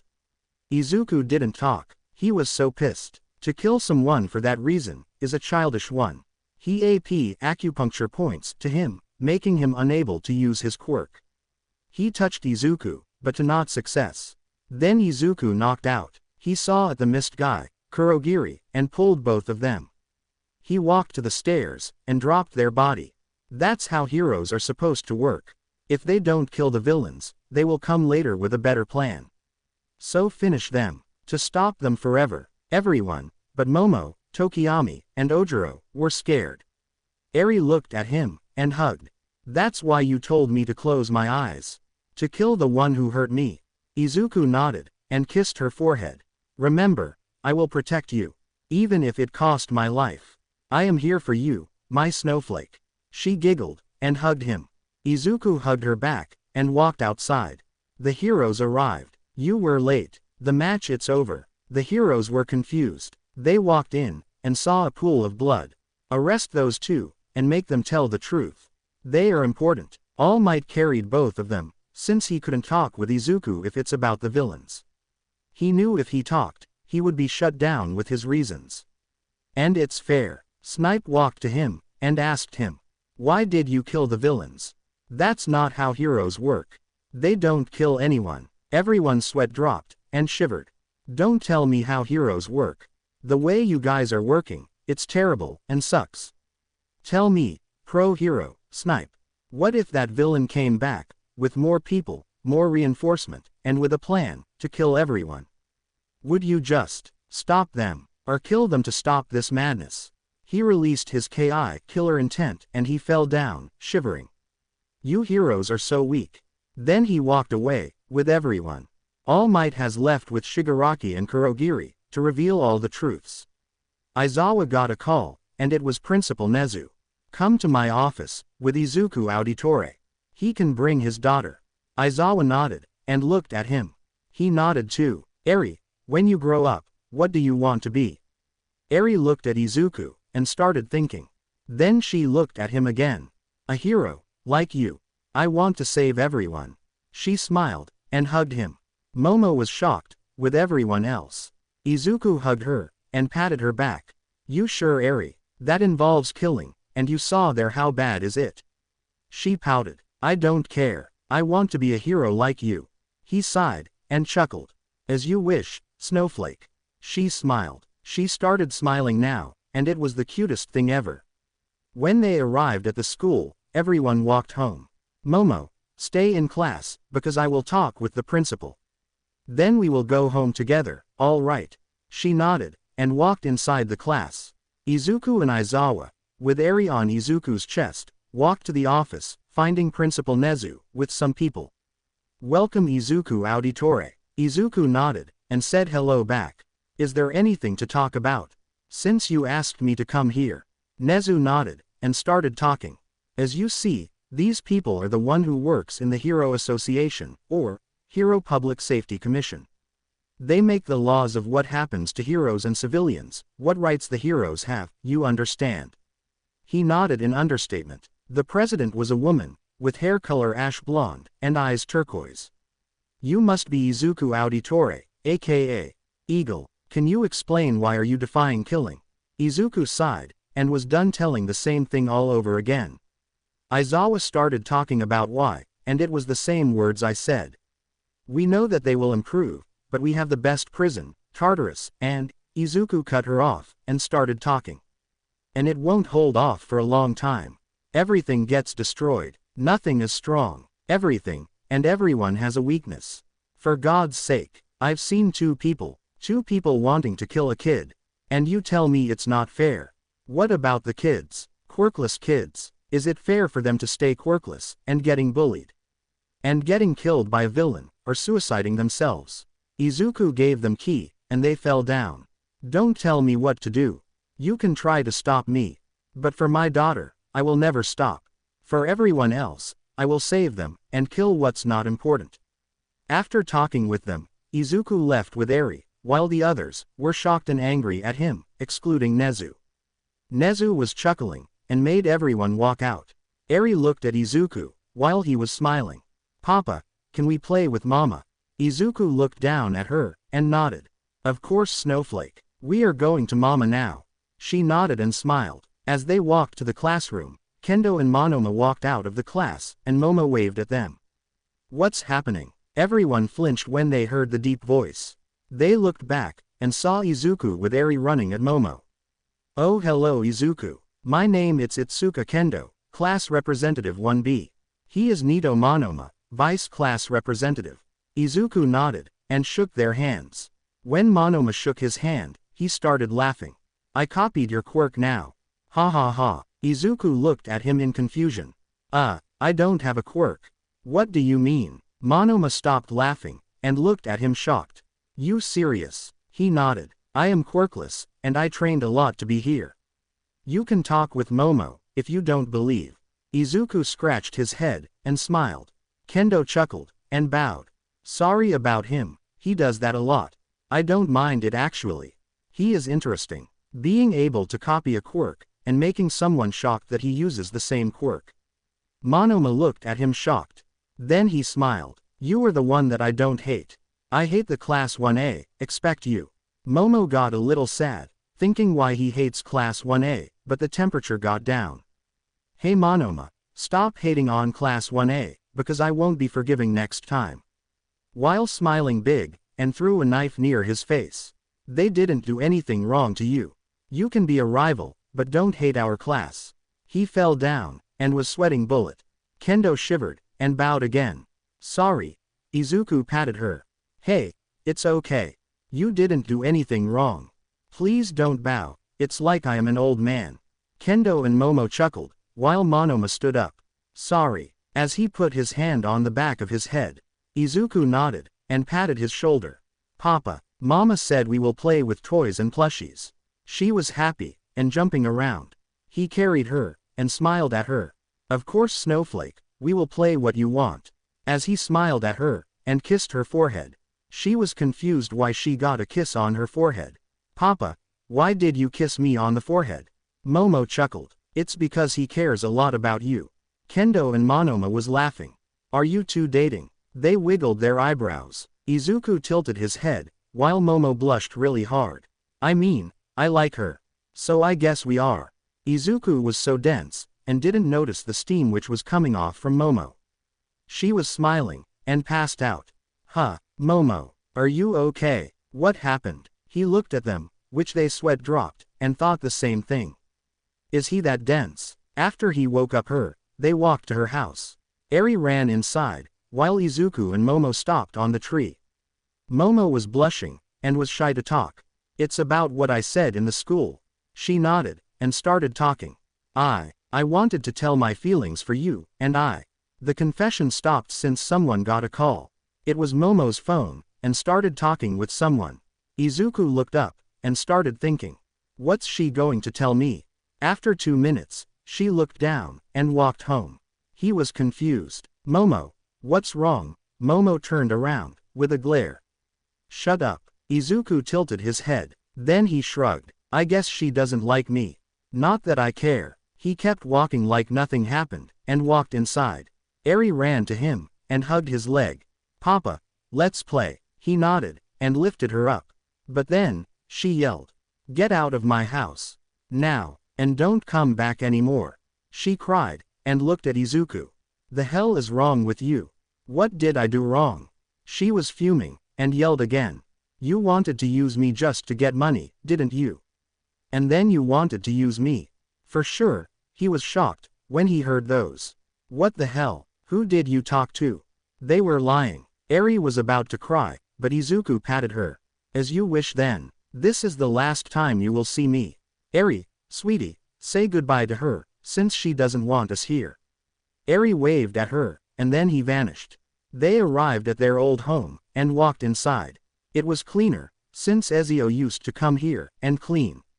He sighed, and started to make food for her. Papa, is Mama angry at me? Did I do something wrong? Izuku walked at her, and started feeding her. First, don't call her Mama anymore. Second, she isn't angry at you, she is angry with me. You were innocent, little snowflake, so don't be sad, all right? He smiled at her, and she nodded. After she finished food, she got sleepy. They walked to his old bedroom, and laid down. Eri hugged Izuku, and started to sleep. Izuku smiled, and patted her. Imagine this with Izuku in, not Uraraka. Not mine by the way. Time skipped 2 weeks. The morning came, the birds are chirping, and the sun, evilly, blinds Izuku's eyes. I hate you, son. He woke up, and yawned. Eri was still sleeping, like an angel. He smiled at her, and took a photo. I will protect you, Snowflake.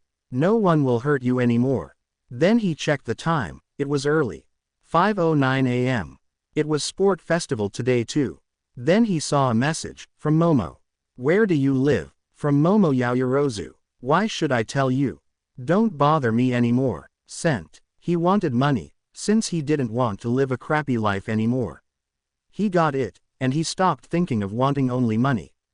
He started caring about her, since she taught to him, emotions. Then a ping came from his phone. I demand you to tell me, or I will tell my parents to expel you from UA. From Momo Yaoyorozu. Go on, but think twice. They don't work under your parents. Might as well get embarrassed in front of everyone.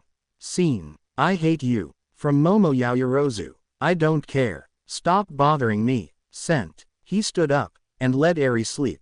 As he walked outside, he heard a crying. It was Eri. Izuku ran inside fast, and found her crying, yelling, Papa. Snowflake. I am here. Shish, your papa is here. Eri looked up, and hugged him tight. I promised you I will never leave you alone. And I will keep that promise. She nodded, and buried her head on his chest. Izuku carried her, and started singing. It made Eri calm down, and making her smile. After they ate their food, it was time to go to the school. They vanished, and appeared in front of the school. As they walked in, someone yelled, and it was Momo. He ignored her, and kept walking. They got inside the class, while Momo kept yelling. Eri was about to cry. When he glared at her, she flinched, and shut her up. Morning everyone. Izuku smiled at them, and they smiled back. While Momo just said, morning, and sat down. Eri started to draw, while Izuku was looking outside the window. He heard some whispers, and it was about himself. He used me for my money, and wanted to use my body. Don't go near him, or he will do the same to you. Maybe he will kill you when you are close to him. Izuku sighed, and ignored her. Tokiyami and Ojiro walked to him, and was confused. What is she talking about, Izuku? That's something you would never do, right? He nodded, still looking outside. If you want to trust her, go on. But I never thought like that. She just got a call, and started to yell at me.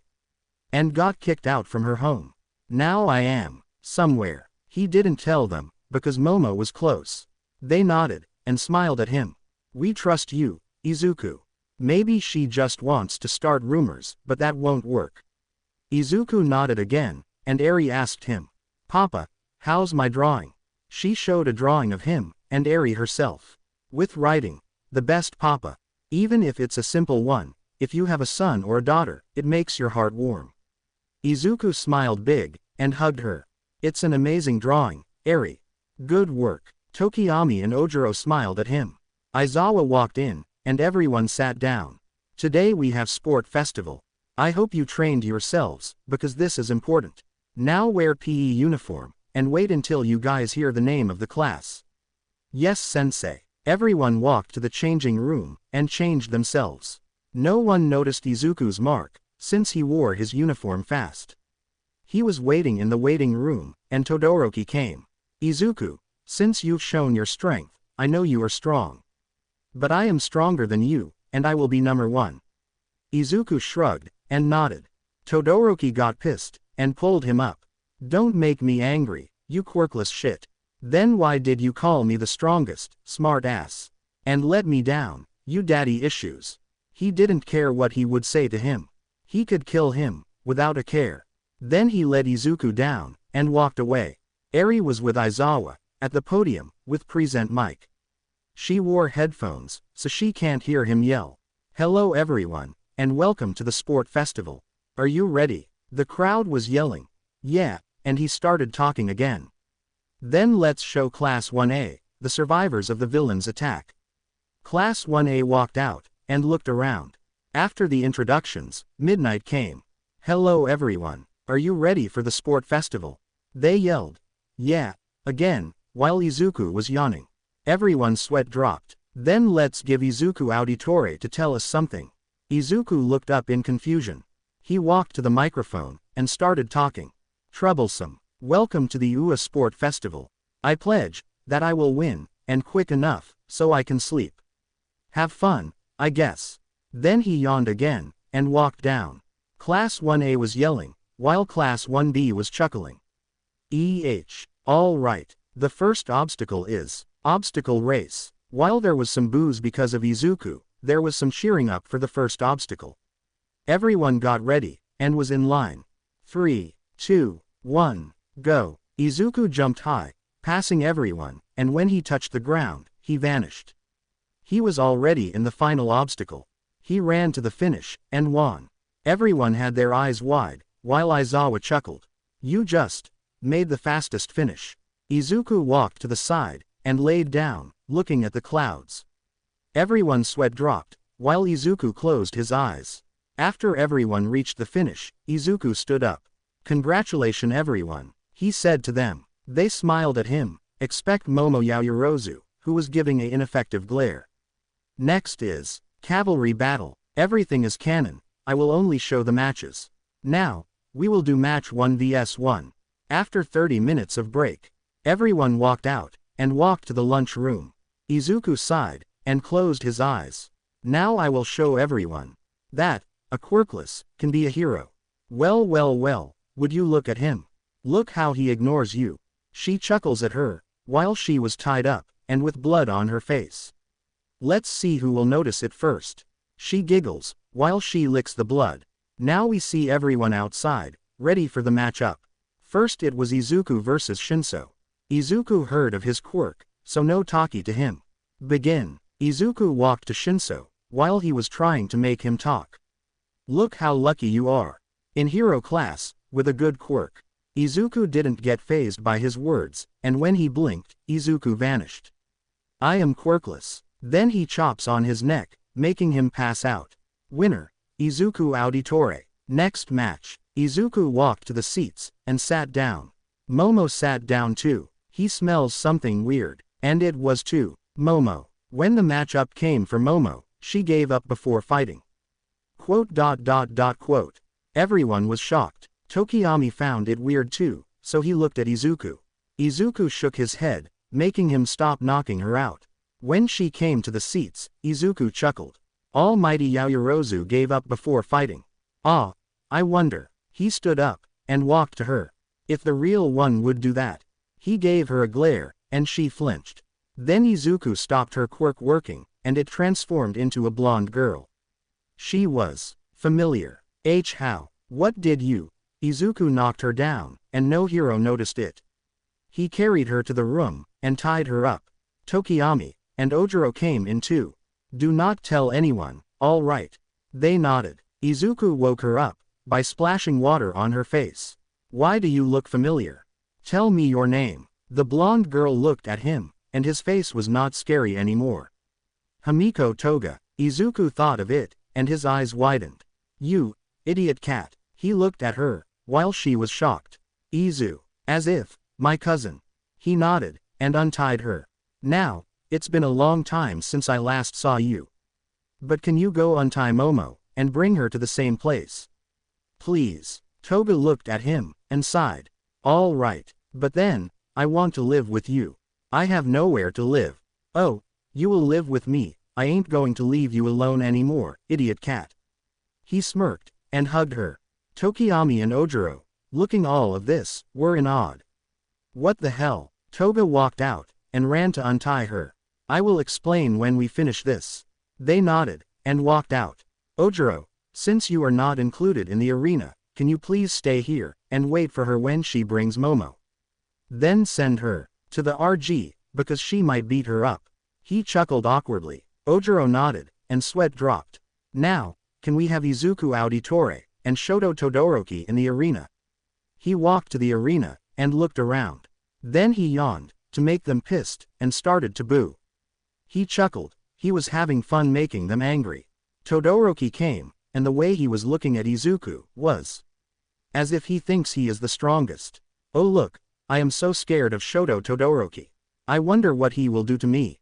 Help me. He was acting, and Class 1A and 1B was laughing, while Shoto Todoroki, with his father, were pissed up. Shoto, use your flames to beat him up, and show them WHO the strongest is. Izuku sighed. Shall we start this? I am sleepy. Midnight Sweat dropped, and nodded slowly. She knows that he sleeps a lot. Begin. Todoroki used his right side, ice, in an instant, to freeze me over. Izuku ran over the edges of the arena, and got closer to him. Use your flames, brat. Use your quirk. Then he punched on his back, making him fell to the ground. He stood up, looking at Izuku, with anger. I will not use his quirk. Izuku vanished again, and got behind him. He flicked his head. Oi! I said, use your quirk. Half cold half hot, that's your quirk. Your dad's quirk is Hellflame. So tell me, where the fuck is his quirk, you daddy issues? Izuku smirked, and Todoroki got some flashbacks. Then he tried to use his flame, but only a small portion of it showed up. Then he knocked him out. I am not an idiot to let you use your flames. You will burn me. Izuku chuckled, and Midnight yelled. The winner is Izuku Auditore. As he was carrying him, he saw Ojiro nodding. So it means she bought her over. They walked to the RG recovery girl room, finding Momo and Tokiyami. Toga was hiding, since she doesn't want to bring suspicions. RG, can you treat him? She nodded, and checked him. Then she kissed him. It started to glow green, and he was starting to heal. Momo groaned, and Izuku rushed to her. Momo, I am here. Don't worry. She opened her eyes slowly, and looked at Izuku. He was smiling big, and made her cry. Izuku. She hugged him, while he hugged her back. He patted on her back, and on her head. Are you all right? She nodded. She can stand up and walk, so she can go, said RG. He helped her stand up, and walk to a room. When the door was locked, Toga showed herself. Momo shivered, and hugged him. It's okay. This idiot cat is my cousin. She didn't know that you knew me. As he chuckled, and blushed, Momo nodded, and looked at his eyes. Oh, kiss him, Momo, doesn't he look so cute? She grinned, and both of them were red. Oi, can you stop that? When you will find someone, I will tease you with him or her. And make you suffer. He grinned darkly, while Toga shivered. Forgive me. She looked down, and was waiting for a chop on top of her head. But she got a hug. And the hug was turning into a bear hug. What the fuck are you doing? She tried to move, while Izuku was grinning darkly. Then she let her free, and when she was breathing, she tickled her, which she started laughing madly. Ha ha ha. Stop you fucking donkey. Ha ha ha. She was crying and laughing. This is what you get when you touch her. Momo blushed, and hugged him on his back. Are you all right, Momo? She nodded, while she was hugging. When did it happen? She started talking how she got kidnapped. Flashback. As Momo walked in the class, she sat down, and looked outside the window. She was amazed by its beautiful scenario. This is what Izuku sees every time. Then she hears something. Before turning around, everything went black to her. Toga smiled widely, and carried her.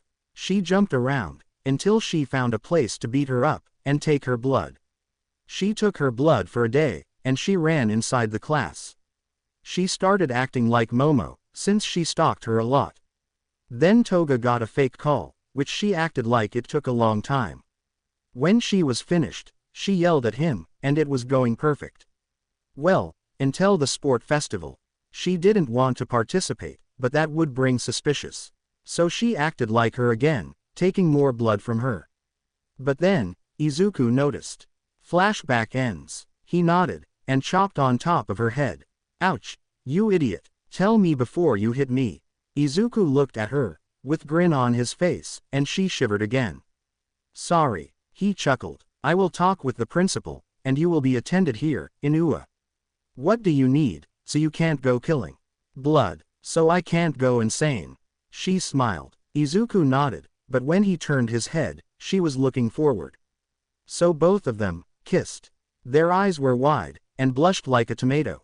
They quickly moved back, but something worse happened. Tokiyami was on Momo's back, and as she walked back, he pushed her to Izuku, and both of them fell to the ground. Revelry in the dark, at its finest. He smirked, with Ojiro, and Toga was dying laughing. They kissed again, and she passed out. Can Izuku Auditore and Iida Tenya come? Izuku's eyes were wide. Fuck, I have a match. She was passed out, smiling and blushing, while Izuku was stuck. Ojiro helped him, and he ran to the arena. I am here. I am not late. Fuck. Everyone looked at Izuku, sweat dropping. Class 1A and 1B was dying laughing. Hee hee, sorry. Midnight chuckled, and waited for Iida to come. Iida Tenya, one more min. She got a notification, which Iida left for family reason. Fuck, I just came here for this. Izuku cried in anime tears. Do not use those vulgar words, young man. She punched on top of his head. Sorry ma'am, she sighed, and called Tokiyami and Bakugo. Izuku looked at Tokiyami, and shook his head. Don't show AP, because others will notice it. He nodded in understatement. The fight started, and Bakugo won. He smirked, when he looked at Izuku. Izuku looked at Tokiyami, and he smiled at him. Izuku nodded, and smirked. Then I will make you lose. After some minutes, Midnight called. Will Izuku Auditore and Katsuki Bakugo come? Time to go in action, baby. Izuku jumped out from the seats, while Bakugo flied with his explosions. They smirked at each other's, and it's about to go down. He grinned evilly. Begin. In an instant, he vanished, and started punching Bakugo on his gut. When he stopped, he vanished again, and punched on his back. He was humiliating him, and it made him go even faster. He was vanishing, while Bakugo tried to shoot me. Then on top of his head, he punched so hard, which made him get a ball. Izuku whistled. Damn Bakugo, you got a ball on top of your head. It looks ballistic. Midnight chuckled, while everyone was trying to hear what he said. I will kill you. He blasted towards me, while Izuku walked back. When he got close enough, he pushed him down, making him touch the ground. Izuku Auditore wins, and is the champion of the sport festival. Everyone started cheering up. Momo was happy, and smiled at him. After they got the medals, they walked out, and laughed. That was easy. Bakugo scoffs, and then grins. I knew he was going to win. He showed me his strength at the hero training. Bakugo pulled his shoulder, and looked at him. For fuck's sake, go kiss Momo, and be together. Izuku shrugged. I already kissed her. He grinned at him, which his face was blank when he heard this. Izuku, what did he talk about? Izuku smiled at her, and shook his head. Don't worry, nothing. He was just. I asked him if you two are together. He grinned. Izuku blushed, and looked away. Right, that. Momo, I like you, and I hope you like me too. Since you helped me, I started respecting you. You taught me emotions, and stuff. So, suddenly, Momo kissed Izuku, while both of them were blushing really hard. Izuku kissed her back, and chuckled. It was about damn time, Izuku. Now we can party, yelled Bakugo, while he was smirking. Hell yeah, party, here we come. Fuck, I forgot to get airy. After Izuku got airy, they walked to Momo's house. Today we will do a party, since Izuku won, and he invited everyone. Everyone accepted it, and followed them. Welcome to the house everyone. Everyone's mouth fell to the ground. You call this a house? This is a mansion. Izuku and Momo chuckled, and walked in. Everyone followed them, and they were amazed how inside was it. Spacious, and very big. Momo, let's make this place a party place. Everyone will help us, and in an hour we will finish this. And then, everyone will have fun. Momo nodded, and sighed. Just for today, since he won. She chuckled, and walked to them to tell the plan. Everyone nodded, and started working on it. Izuku was doing the most work, since he was fast doing it. Toga was helpful too, and they finished in a half an hour. A small stage, to sing or dance, food on the tables, some Monopoly, and more. Let's start this party, yelled Bakugo while smirking. Everyone accepted, and cheered up. All right, first game, let's play truth or dare, yelled Mina. Hell yeah, everyone was happy, but Mina was smirking, since she has a plan. I will start. I will choose Izuku, since he is the winner of the sport festival. Izuku nodded, and wanted truth. All right, the first question is, how much you like Momo? Izuku started thinking, while Momo exploded blushing. I don't like her, I love her. He smiled, while Momo passed out smiling. The girls were squealing from cuteness, while boys were wiggling their eyebrows. Bakugo, truth or dare? Bakugo wanted dare. I dare you to cook a food, your choice, but it has to be good. Bakugo nodded, and stood up. He started cooking, and while he was at it, he asked Mina. Truth. Bakugo grinned. Do you like anyone? That caught her off. Nope, and I don't think I will like anyone soon. She smiled, but Izuku noticed something off. That smile was fake. Toga noticed it too. Bakugo stopped for a second, and then kept working. All right, Jiro. Truth or dare? She wanted the dare, and I knew she regretted it. I dare you to sing. She started blushing, and nodded. Fine, only one song. She walked to the microphone, and started singing. One of these songs. Everyone was amazed with her voice, and her singing skills. They started clapping, and applauding her. By the time she was finished, the food from Bakugo was done. Izuku looked at the food, and tilted his head. Is that spicy? He nodded, and smirked. Izuku grinned, and started eating. It was spicy, but not impossible to eat. Izuku likes spicy food, a lot. When he finished, Bakugo looked at him with amazement. Everyone was red, drinking milk to stop the hotness in their mouth. That hit the spot. Amazing Bakugo, didn't know you could cook. He nodded, and smiled. Well, I will start singing, a song that I like it. They were shocked that he will sing. Bakugo walked near him, asking what song he will sing. He whispered back, and he smirked. I will do the drums. Izuku nodded, and got ready for it. While he was singing, he winked at Momo, making his fingers like a heart. The pick up there. She smiled blushing, and everyone was vibing with him. Bakugo was good with drums. Izuku was surprised. After they finished, they liked it a lot. After that, they started talking, playing Monopoly, getting to know to each other better, etc. It was a fun night, for sure.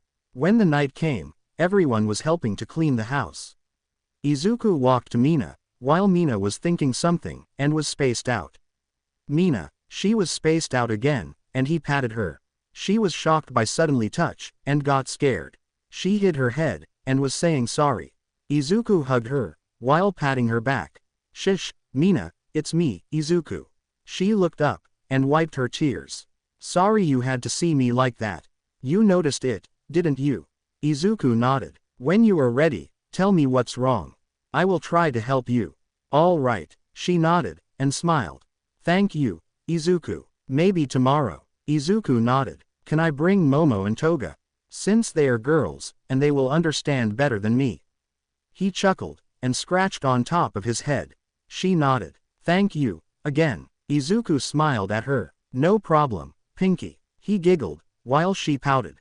It's a nice name for a hero name, muttered her. Izuku didn't hear it, but didn't bother.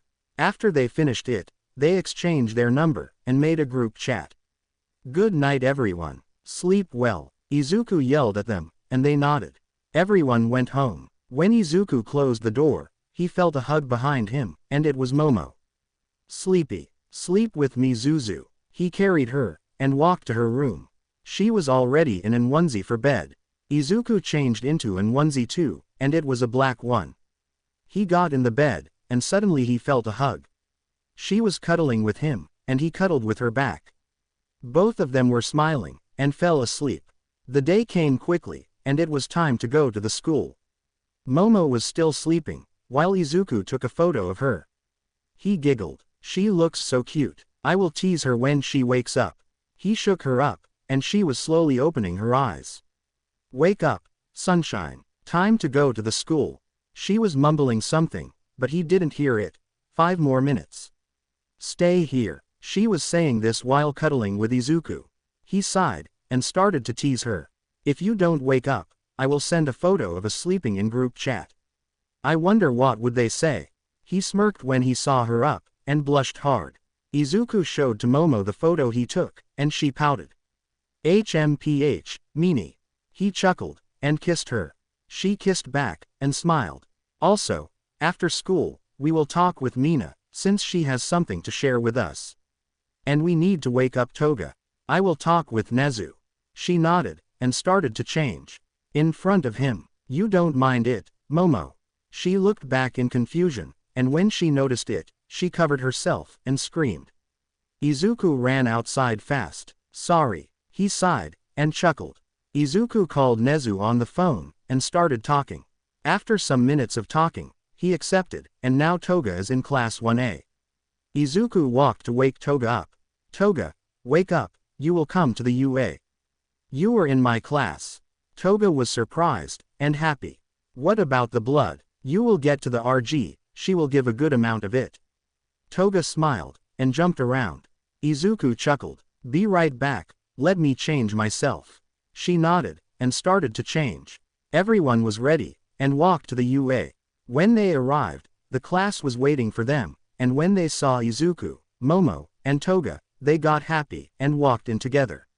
Even Iida was talking other stuff than lessons and how to act when they are in class. I guess we corrupted him from nerd Iida to cool Iida.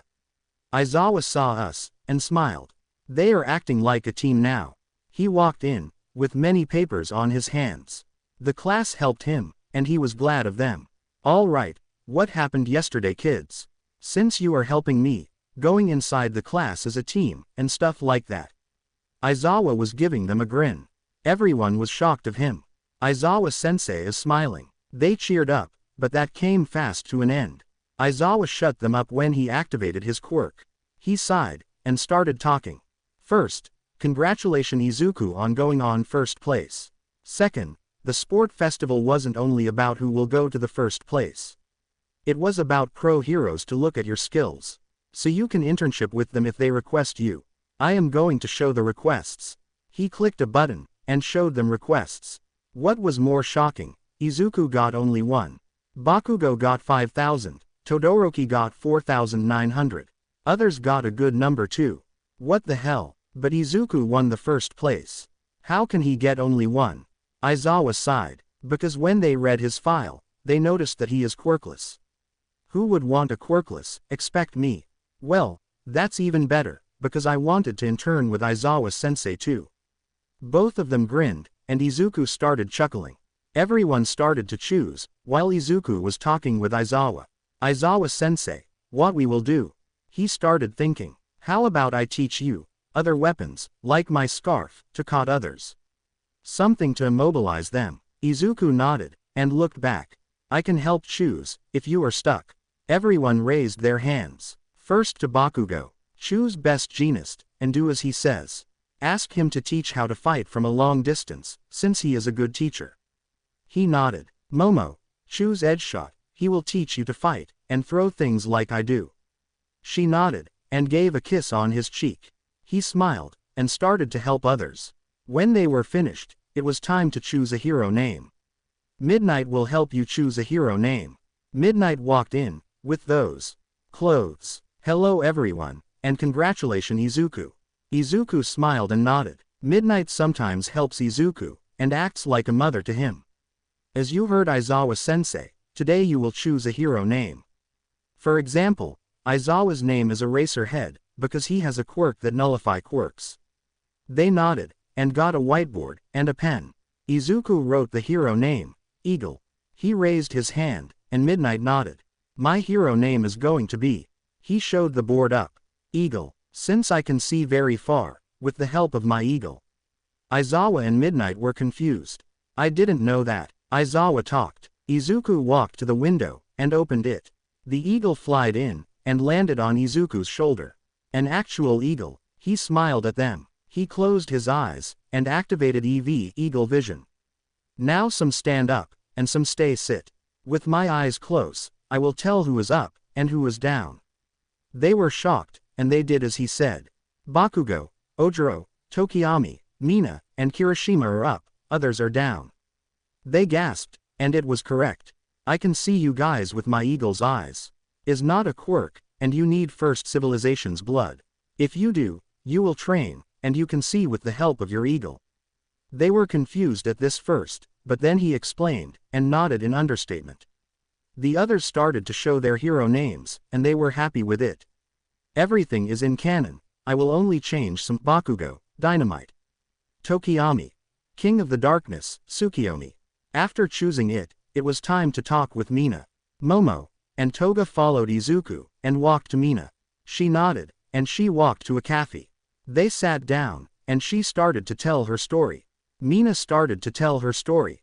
When I was in the middle school. Flashback. Mina was walking to the cherry blossom, since a guy told her to come. She saw him, blushing. She was confused, since many boys asked her for help how to go on a date, or something like that. She waved at her, and he smiled. Hey ... why did ask me to come here? He blushed, and started talking. I wanted to ask you, if you can be girlfriend. I really like you so much, and the tree here, the cherry blossom, looks like you, beautiful. So, can you be my girlfriend? He looked down, waiting for yes. But it never came. Ahaha. Sorry ... but I can't. It's not that I don't want to, but I can't. And I am sorry. He nodded, and walked away. It's just, my parents ... they don't let me date anyone. She walked to her home, and found her parents ready for beating. I did nothing wrong. They nodded, and looked at her. We never said we can't beat you, Minoru Ishido. So, be a good little girl, and let us do the work. They started beating her, and every time started bleeding, they would throw salt, to make it worse, and more painful. She screamed, asking for help. But nobody came. She accepted it, and closed her eyes. She couldn't bear it, but nobody could save her. After they finished beating her, she tried walking to the bathroom, but she couldn't. So she crawled there. She cleaned, and bandaged herself. She cried while doing it. Since she got her quirk, at that time, mutations were not accepted. So she got from her classmates too. And that's when they started it too. When the mutations people got accepted, they started calling her cool, cute, amazing, stuff like that. But her parents never stopped it. She couldn't bear the pain, even if it was every day. The next day, when she walked to the school, she was limping to the school, but no one noticed it. Because she put a smile on her face. The boy who got rejected started spreading rumors. And it was awful rumors. They started calling her slut, selling her body, etc.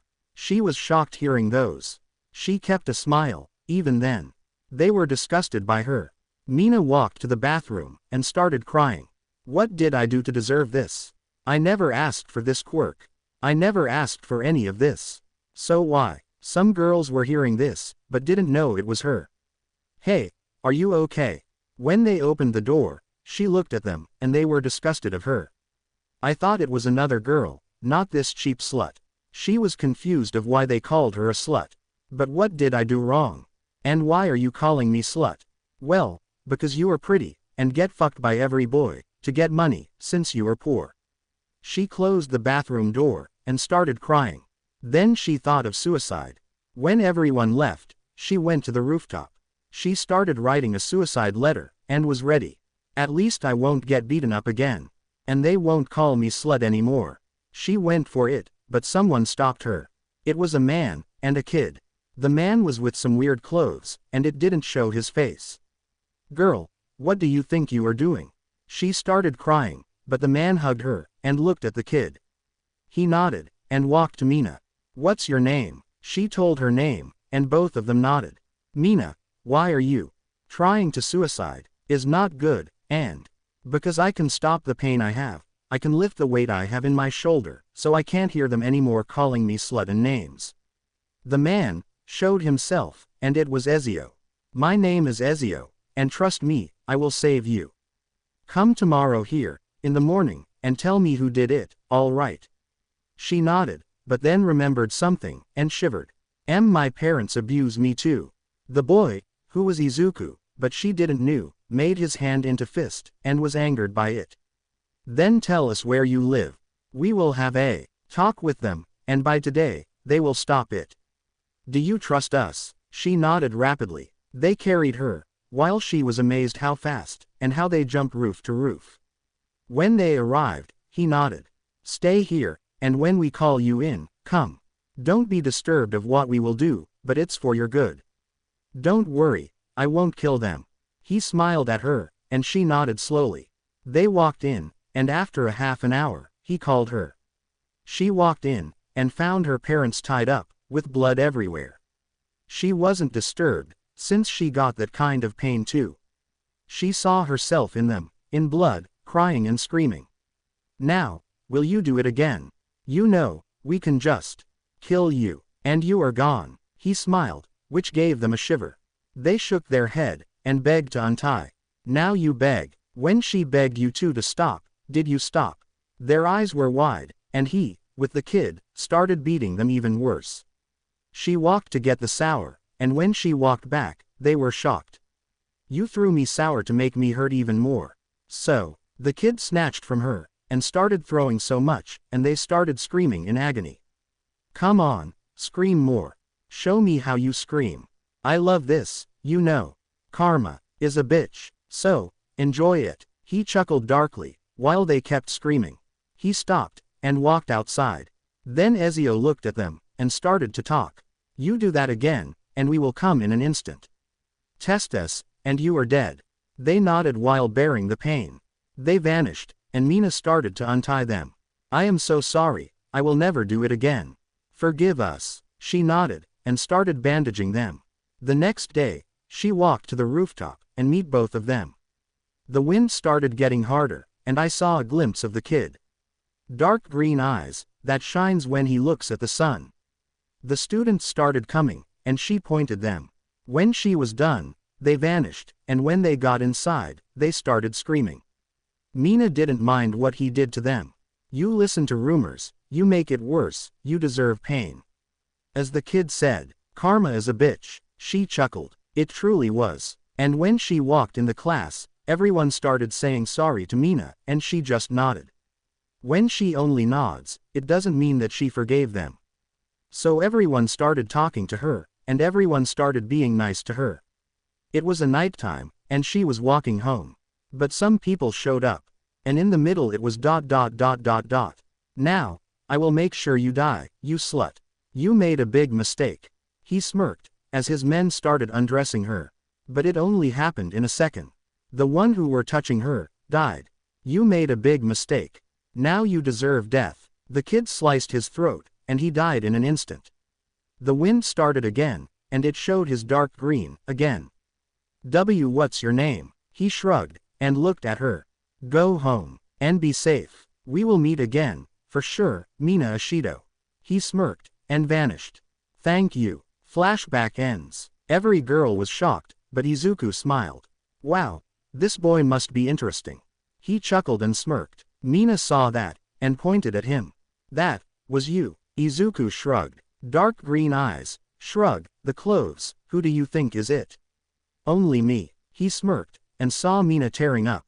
Izuku. She jumped and hugged her.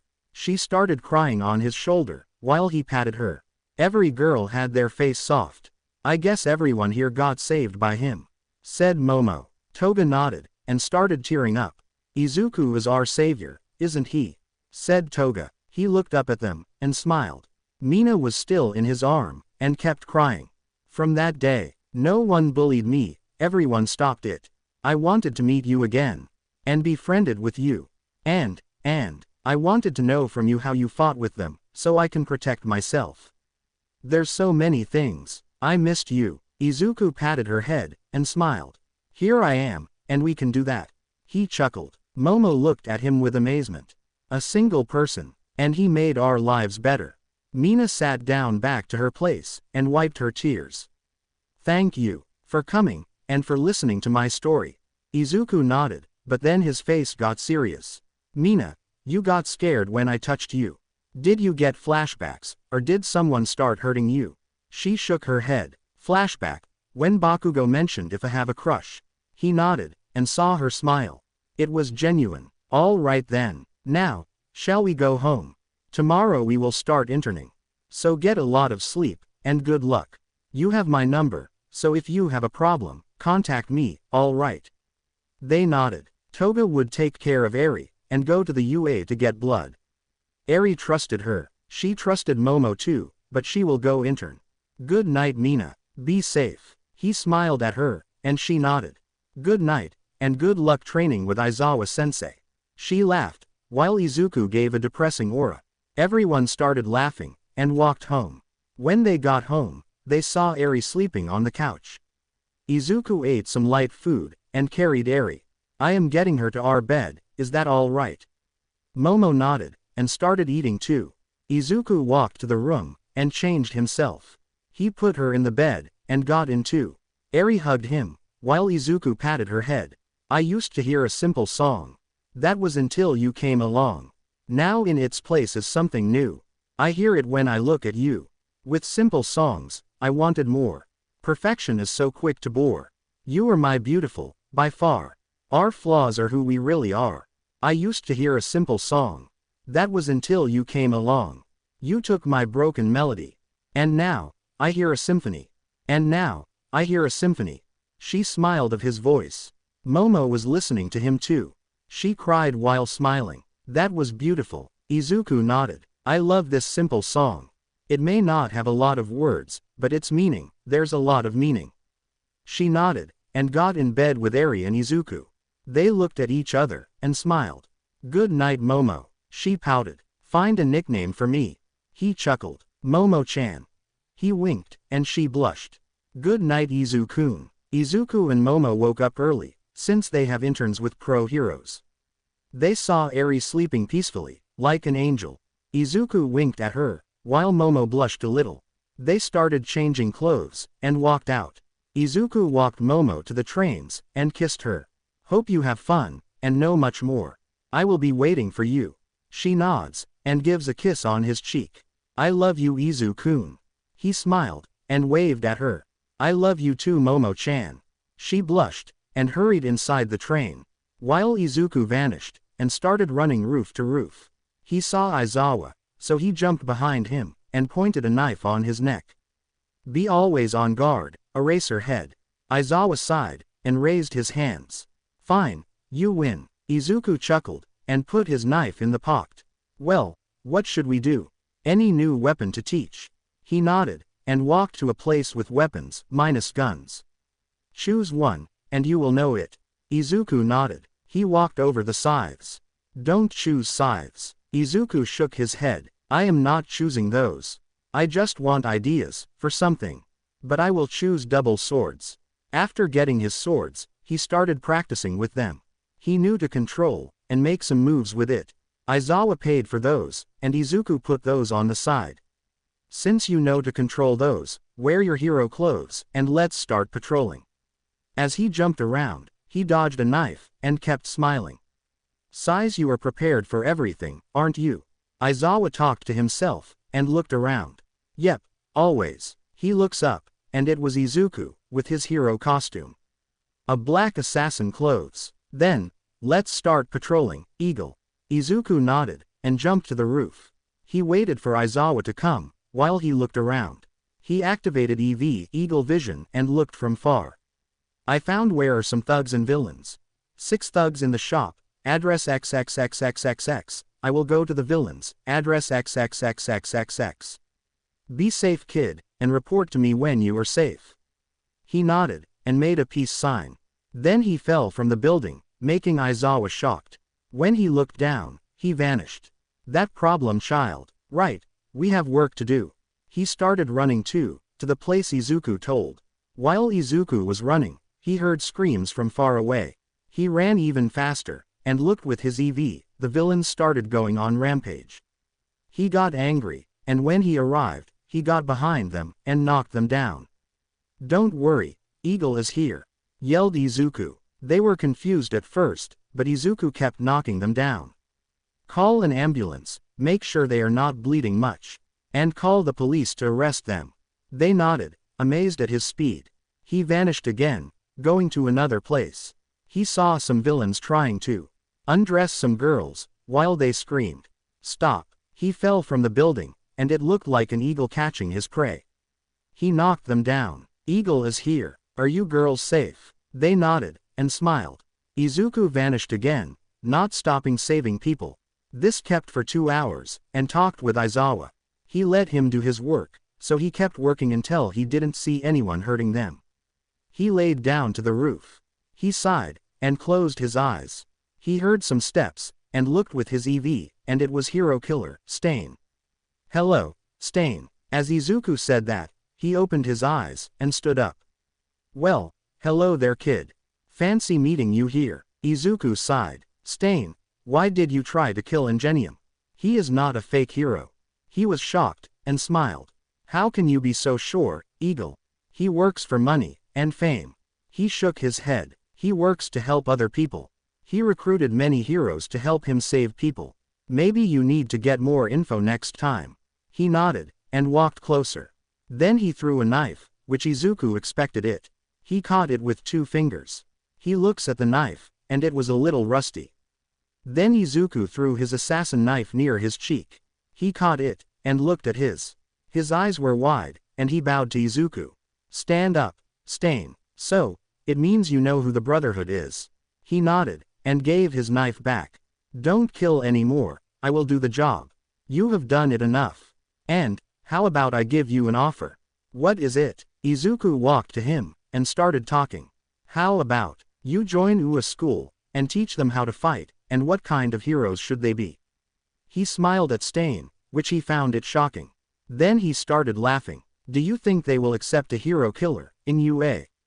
Then it was Izuku's turn to laugh. Well, they accepted me, even when they saw me killing 2 heroes. And I will kill more in the future, if I see more fakes. I will kill villains who kill people, and the one who are fake heroes. His smile grew bigger, and kneeled. I will accept your offer. Thank you, Eagle. Izuku walked near him, and patted his shoulder. No problem, that's what true heroes do. As he said that, he vanished. A letter was falling, and Stain caught it. Meet me at Ua's school, tomorrow, at 8 a.m. Shizo Makagiro. From Izuku Auditore. He smirked. Then he looked at the sky. Eagle called Izawa to meet to the park. While he was waiting, he looked around, and a TV was telling news. 2 hours ago, a hero in training seems to save people, and immobilize villains in such small amount of time. He saved 78 people, and immobilized 149 villains and thugs. And he goes by the name, Eagle. Who is this young hero, ma'am? He was asking a woman, who Izuku saved. I don't know who exactly he is, but some thugs were trying to kill us and steal money. In a second, they were in the ground. His speed was really fast, but I didn't see him use his quirk. Maybe it's speed quirk, or something, but he saved us. Many people were scared, and almost dying, but this hero, Eagle, saved us. He was like, Eagle is here. Eagle, whoever, and whenever you are. Thank you for saving me, and the others. Izuku found it shocking, and looked around. Everyone was cheering for him, while he found it amusing. It seems you got some fans in 2 hours. Really fast, for a quirkless kid. Izuku looked back, and it was Izawa, smirking. He scratched his head, and smiled. The reporters were coming, and Izawa was shocked. This kid, he will be famous in no time, and he will save more people before he becomes the first quirkless pro hero. Hello Eagle, can you tell us who you might be, or anything? Something you have to say to everyone. Izuku nodded, and calmed them down. I am Eagle, a hero in training. I am interning with Eraser Head. Quirk, I am quirkless. They gasped, and were shocked. But it doesn't mean I can't be a hero. If you train enough, you can be a hero. Most people are focused on their quirk, that's why some heroes aren't strong. I am Eagle, and as my name tells that, I will be watching from afar. To save you. Now villains, who kills people, and fake heroes who just want money and fame. Don't be shocked by this, but I will kill them. Why I will kill them? Because, the villains killed a person, and this person had a family. Their family would cry, and mourn. So, I will kill the villain who hurt them. And there it comes fake heroes. When they only want money and fame, and not save people, why should they work as heroes? When they don't save someone. So, let me remove them from Earth, and every hero will be in action to save everyone. We don't need dirt, we need diamonds to protect everyone. I am Eagle, and I will watch from afar. As he said that, he vanished. Everyone were shocked by his speech, but nonetheless, they cheered up, making a chorus. Eagle, Eagle, Eagle. Izuku smiled, and activated EV, and looked around. Some villains were hiding, scared to go outside. Some were shocked to hear the news. But no one tried to hurt them. Problem kid, you just got fans, and a lot of them. Izuku nodded, and smiled. But that won't stop me saving people. Just because I got fame, it doesn't mean I will stop. So Eraser Head, thank you. Eraser Head smiled, and hugged Izuku. No problem. Now, let's go to Ua. Principal Nezu called me to be there with you. Then Izuku remembers. Oh, by the way, I meet Hero Killer, Stain. I talked with him, and he will stop killing heroes. And, I called him tomorrow at 8 a.m., in front of UA. Aizawa was shocked, and his eyes were wide. Kid, are you sure he will stop killing heroes? Izuku nodded, and smiled. He will, because I told him that I will kill fake heroes. So he needs to rest. And I offered him a spot to work in Ua. Since he will teach everyone how to be a proper hero, and fight without a quirk. He is a good asset in hero school. Izuku pointed in his head. I thought of everything, Eraser Head. He smirked. Aizawa gave up, and sighed. Geez, you turn villains or vigilantes, into a good teacher. Both of them laughed thinking Stain teaching kids. They arrived at Ua school, and walked inside the office, where Principal Nezu is. Hello Aizawa. Hello Izuku, or, Eagle. Izuku nodded, and smiled. In 2 hours, you made a big progress, for a hero in training. You already got a fan base. Congratulations. Izuku smiled, and started explaining who will come tomorrow. Nezu found it shocking that Hero Killer, Stain will join in Ua. Izuku, you made a fantastic job. Good work on bringing Stain in the hero side. Much better, as a teacher, to teach them what's the true meaning of a hero. He made a peace sign, and smiled. No problem. So, shall we meet him tomorrow, at 8 a.m.? They nodded, and walked home. Aizawa-sensei, if I find a villain, or someone who harasses people, can I have the permit to attack? He shrugged, and nodded. You do you, kid. A hero means to save people. Izuku nodded, and smiled. Thank you. He waved at him, and left. While he was leaving, he jumped to the roof, and started running. He activated EV, and started saving people, again. It's still early, so I will keep saving them until it's a bit late. The villains were attacking some people, thinking that no heroes will come at this time. I said that I will see from afar, yet you think you can attack them. Big mistake. He vanished, and knocked them out. Look, Eagle is here saving us. Eagle, give me an autograph GH. Let's make a photo together. Izuku just waved at them, and vanished. The next day came fast, and Izuku got a lot of sleep. He stopped working at 11 p.m., and slept for 7 hours. He started eating some food, and looked at Eri and Toga, sleeping together. He took a photo of them, and saved in his phone. He wore his hero costume, and vanished to the roof. He started running, and activating EV, to look around. Surprisingly, fewer villains were attacking. Some were doubting of attacking, some looked around if he was coming. Someone walked out, and yelled at them to be quiet, or he would kill them. They were praying that someone will come save them. Screech. They looked up, and it was an eagle. Behind them was Izuku. Bye-bye. He knocked them out, and looked at them. Anyone hurt? They shook their head, and thanked him. No problem. That's what heroes do. He vanished, and started running to Ua.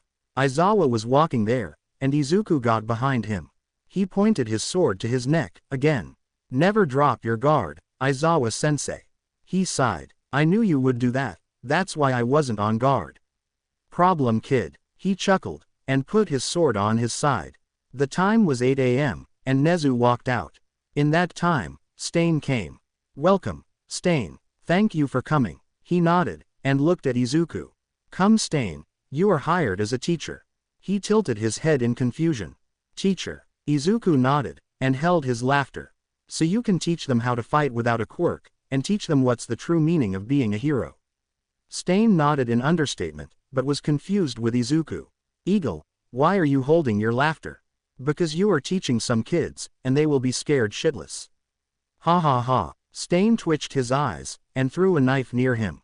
He unleashed his sword, and deflected his knife. Sorry, forgive me. He chuckled lightly, and he nodded. So, should we keep calling you Stain? He nodded. I don't want anyone to know my name. Just Stain. Nezu nodded, and walked to the class. Since most of the students are interning, they are not here, but, when they come, you will be with Eraserhead, or Aizawa's class.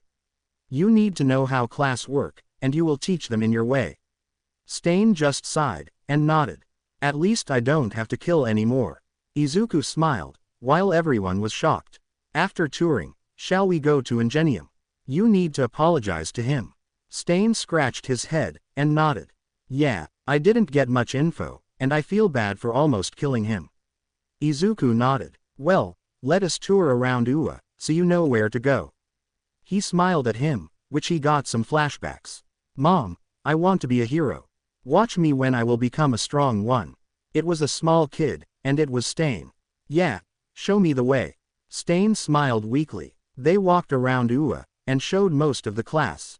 Stain met with some teachers, which first, they were shocked, but when they heard that he will stop, and he will be a teacher, they welcomed him. The students will be shocked when Stain will be teaching heroes. I will talk with HPSC, Hero Public Safety Commission, and test you if you are good enough to be a pro hero. Stain thought of it, and nodded. You can bring detective to see if I am telling the truth. I promise that I will stop killing fake heroes, since Eagle will do that for me. Izuku nodded, making Stain smile. Every teacher shrugged, since they knew that Izuku will kill villains and fake heroes. The teachers think the same with Izuku. They deserve that. After they were done touring him, they walked to the hospital, where Ingenium was. Aizawa, Izuku and Stain walked in, and Aizawa talked with the nurse. While he was doing this, Stain looked around. I think the police noticed me. Izuku shook his head. Don't underestimate Principal Nezu. With one talk to them, they will obey him. Which made Aizawa and Izuku shiver. Stain tilted his head in confusion. He is in room 305.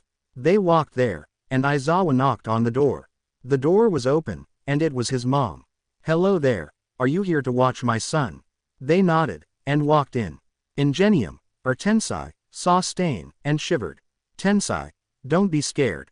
Stain want to say something to you. Tensai nodded slowly, scared of him. I am sorry for hurting you. I only kill fake heroes, but I didn't know you were a true hero. So, I am truly sorry for what I did. Tensai's eyes were wide. He is telling the truth, Ingenium. He promised me that he will stop killing. He looked at Izuku, and his eyes were wide. You are Eagle, aren't you? Izuku was shocked, and nodded.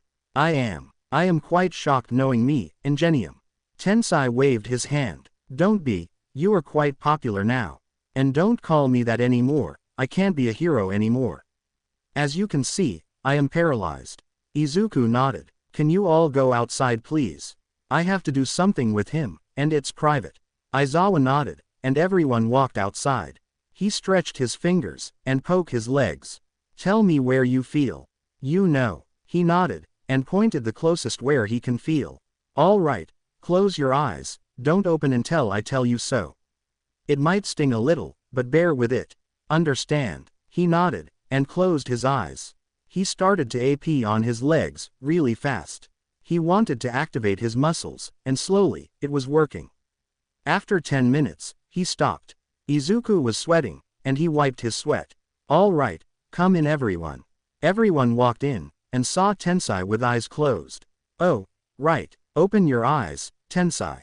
He chuckled, and opened his eyes. "Now try to move your legs." He was shocked. He moved a little, and he started to move his fingers. Everyone was shocked. "How's that possible?" Izuku shook his head. "It's secret. It's been long forgotten, but I knew it. Just be a hero again. And call your brother to come here." He nodded, and started calling him. After talking to him to come here, they waited. Meanwhile, Tensai and Stain was talking some stuff, while Aizawa was sleeping. His mother was happy of her son being able to move his legs again. The door was opened, and ran inside fast. The moment he saw Stain, he got angry, and tried to kick him. Izuku punched his gut, and threw him to the chair. "Your brother said to come, not attack him." Iida had his eyes wide. "But he almost killed my brother. I must seek revenge," and a hard slap was heard. "Tenya Iida, never seek revenge, or I will kill you. You must know that I kill fake heroes. True heroes never think of revenge. They think of a plan." Tensai nodded. He started to explain from start to the end. Tenya was shocked, and Stain bowed. "I am truly sorry." Izuku patted his shoulder, making him look up. "Forgive me as well, thinking of revenge, while you didn't know." Izuku smiled. "See, that's how it works. And Tensai can move his legs, just little practice, since he needs to activate his muscles. Now Tenya, you can go intern. You don't want to be late for the lesson, do you?" His eyes were wide, and waved at them, running out. Izuku chuckled. If someone talks about lessons, he gets activated, and talks about it too. Everyone chuckled, and they left him. "Thank you, again." Izuku smiled at him. "No problem, that's what true heroes do." Aizawa got a call, and it was Nezu. Aizawa was talking with him, while Izuku talked with Stain, how he found fake heroes. "There is a black market, selling info and stuff. I got a book full of heroes, and checked everyone. So I find them who are fake. I made a mistake almost killing him, that's why I will stop it." Izuku nodded, smiling at him. "Well, Stain, you got pro hero card license." Izuku and Stain were shocked. "Wait, really? Oh, right, it's Principal Nezu." Izuku and Aizawa shivered. "Well, let's go get the license." They nodded, and walked out. There were some reporters, and they asked Izuku, "Eagle, is it true that you made Stain join in the hero side?" Izuku nodded. "Yes, is it true? Not all villains are bad as you people think. What did Stain do? Kill fake heroes, and they deserved it, and he promised to me that he will stop killing. And he is a pro hero, Stain." Stain waved at them, and bowed. "I am truly sorry for everything, everyone. I will make sure to protect from now on." Everyone was shocked, and then cheered up. Everyone started running, to make newspapers, show that to the TV news, etc. "See, it's done now. And you might break your spine while bowing, Stain." "Peef. Ha ha ha ha." Izuku laughed, while Aizawa and Stain's sweat dropped, and started rubbing his back. Izuku made an AP on his back really fast, and his back was fine. "Thanks. I didn't even notice what you did right now." He nodded. "That was my point." They walked to the office to get the hero license, and after that, Stain, Aizawa, and Izuku started patrolling. As always, he activated his EV, and looked around. "Right, I forgot about that. They can see far away with eagle vision," thought Stain. Izuku told the address where to go to save them, and they scattered. Izuku worked for 3 hours, together with Aizawa and Stain. For villains, they thought that Stain was a villain, and he would help them kill them, but every villain got knocked out. Izuku was getting more fame, together with Stain. Aizawa too, but he doesn't like to show himself to the media. After finishing it, they walked home. When he opened the door, he was met with a hug. From Eri and Toga. "Hey there, missed me?" He smiled at them, and he carried Eri. "Izuku, you really bought Stain in Hero's side." Izuku nodded. She was shocked, and happy. "I am fan of him actually. Since he was a villain. He nodded, and Eri was jumping around. Don't worry, Eagle is here, and she intimidated punches like me. Ah, so you are fan of me, Snowflake. She nodded really fast, giving to him a big, big smile. His heart melted, and was in heaven.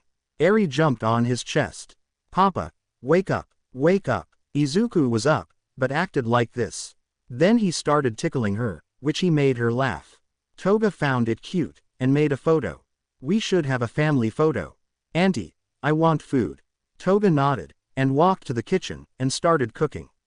Snowflake, should we talk with Mama? In phone. She nodded fast, and Izuku called Momo with video call. She opened it, and she was sweating, and half naked. Hey Izu-kun, why did you call me? Izuku blushed, and Eri started talking. Mama, why are you half naked? Momo blushed, and showed only her face.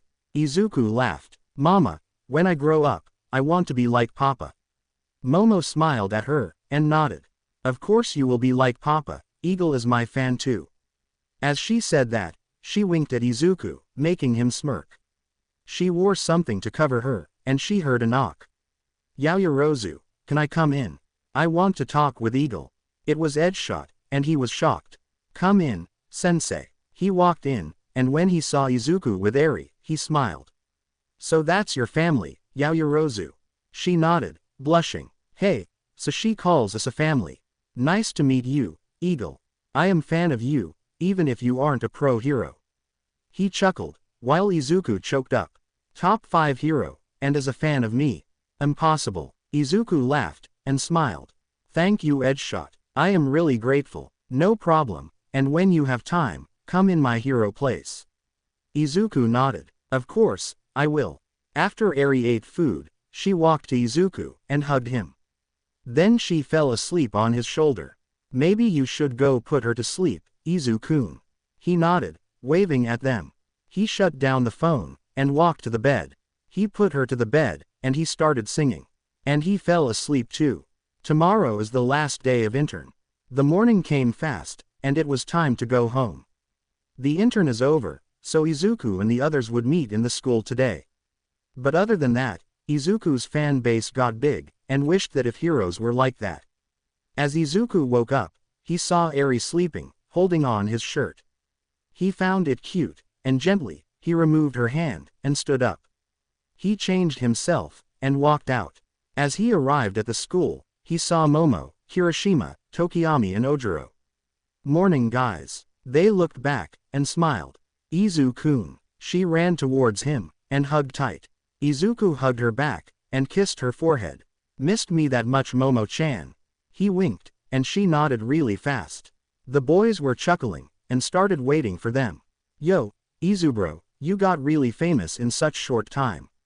Eagle to the rescue, so manly. He started tearing up, and they started chuckling. I just saved people, that's my job. They nodded, and everyone started coming. Eagle, Hya. Izuku looked back, and there were some fangirls. Oh hell no. He vanished, and the fangirls started looking around. His classmates were shocked. Izuku, WHO is Eagle, have fangirls?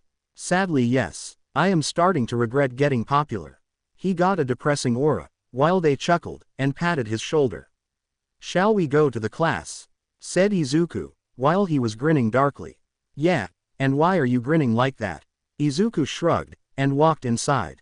They were confused, for sure, but they walked in. When they got in, they sat down. Whatever happens here today, do not attack, is that clear? They nodded slowly, not knowing what will happen. Good. On cue, Aizawa walked in, and everyone was quiet. Morning class. There is a new teacher, knowing how to be one, so, do not attack him, is that clear? Kirishima raised his hand. That's the same thing Izuku said. They started chuckling, and Aizawa nodded. Come in. The teacher walked in, and everyone shivered, and were shocked. Izuku was almost laughing. Yo, Stain, where is your suit? He was chuckling, while Stain sighed. Oh Izuku, I will leave from here if you act like that again. Forgive me, don't leave. Izuku shut his mouth, and sat down.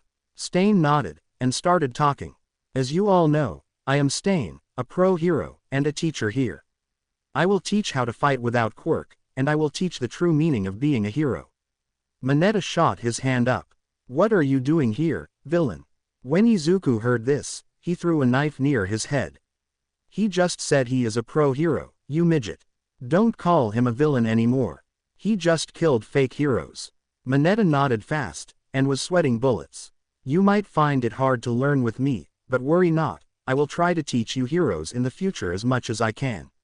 Izuku smiled, while they nodded. All right, now wear your PE uniform, we will do training, by Stain. Everyone walked to the changing room, and changed. They walked outside, and found both teachers talking to each other. Good, you all are here. Now listen to what Stain will say. And follow his instruction. They nodded, and looked at Stain. His sweat dropped, and started talking. First, I guess you know the basic how to fight, is that right? All of them nodded. Good, now I will teach how to protect yourself. You all know that everyone must be exhausted after a fight using quirks. But if they have a knife, and you have nothing, that's where my lesson comes. First you should pick your partner, and follow what I am going to do. The lesson started, and everyone was determined to learn from him. They fought until lunchtime came. Everyone was sweating, and they were more precise how to punch, and fight with someone who has a weapon. They walked to the lunch, since everyone was starved. Lunch rush came, and gave them a lot of food, which they ate really fast, and wanted another. Izuku's sweat dropped, and thought, everyone must be tired, huh? I guess, I am a stamina freak. Izuku was eating slowly, and looked around. Momo saw him looking around, and was confused. Izuku-kun, something wrong. He shook his head, and kept eating his food. You must be tired after this training, huh? She nodded. You aren't. He smiled, and shook his head. This is nothing, it's easy. Kirishima and Bakugo sweat dropped. Stamina freak. Izuku chuckled. I guess I am. But in no time, you all will be like me, and get stronger. Screech. Izuku activated EV, and looked around. Something weird was happening, but couldn't see it. I am going to the bathroom. They nodded, and Izuku walked where the files of everyone are, and the plans. He hid it somewhere, and looked around. It was someone tall as Shoto, black hair, purple skin around him with clips. He walked inside the room. Izuku vanished, and was up the ceiling. Endeavor, I will make you pay for everything you did to me. Izuku found it interesting. He deactivated his quirk, with his AP, and he turned around, shocked. Don't worry, I won't tell anyone. Mind telling me who you truly are, and why you hate Endeavor? I found it interesting. Dabi tried to activate his quirk, but no success. You won't be able to activate your quirk. Tell me who you are, and why do you want to kill him? Dabi sighed, and sat on the ground. I won't talk. You will probably tell everyone, and send me to the prison. If you have a reason, why should I send you to the prison? Have you killed anyone? He shook his head. No, not yet. Remember, he killed only 30 people after he joined LOV, but the group isn't anymore, since Shigaraki is caught. Then, why would you go to the prison? If you tell me why you want to kill Endeavor, and you have a good reason, I promise you, that I will let you kill him. But if he can change, you change too, and do something that surprises everyone. Look at Stain. He is a pro hero, with my help.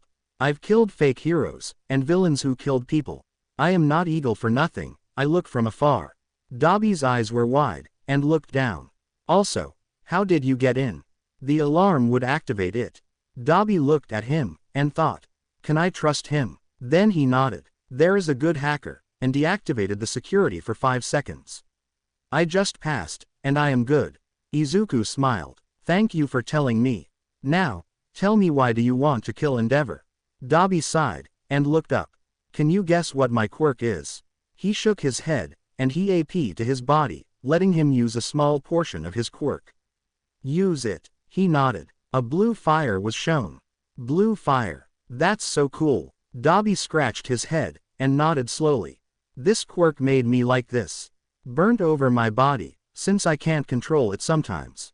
And my real name is Chuya Todoroki. Izuku wasn't shocked. He actually guessed it. Blue flames, which is fire and water, are fire and ice. Shoto's quirk is fire and ice, so that makes it. Go on, tell me. He deactivated his quirk, and started talking. Since I've got my quirk, Endeavor started harsh training on me, since he wanted me to pass All Might. But when Shoto was born, his hair was different.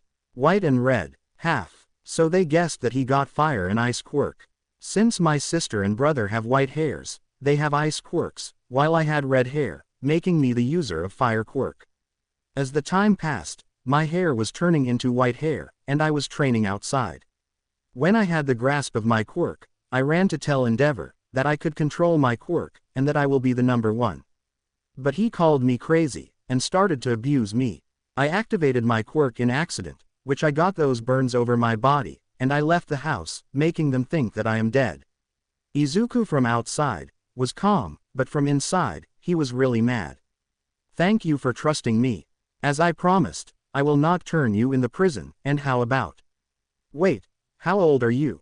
Dabi laughed, and told his age. I am 20 years old. He nodded. Then you can be a pro hero, and a teacher if you want. If you promise that you will not kill anyone. If you do promise, I will make sure that you will control your quirk, and try to heal you. Do we have a deal? You know, I never give up, until I achieve my promises to everyone. Dabi stood up, and after 1 minute, he nodded. I will call him to leave me alone. Izuku nodded, and the door was opened. Aizawa, Stain, and Nezu was there. Dabi wanted to activate his quirk, but Izuku shook his head. Don't worry, they won't do anything. Probably they heard us. Side problem kid, you sure make everyone join the hero side, said Aizawa. Stain nodded, and Nezu started talking. So, Dabi, want to be a hero?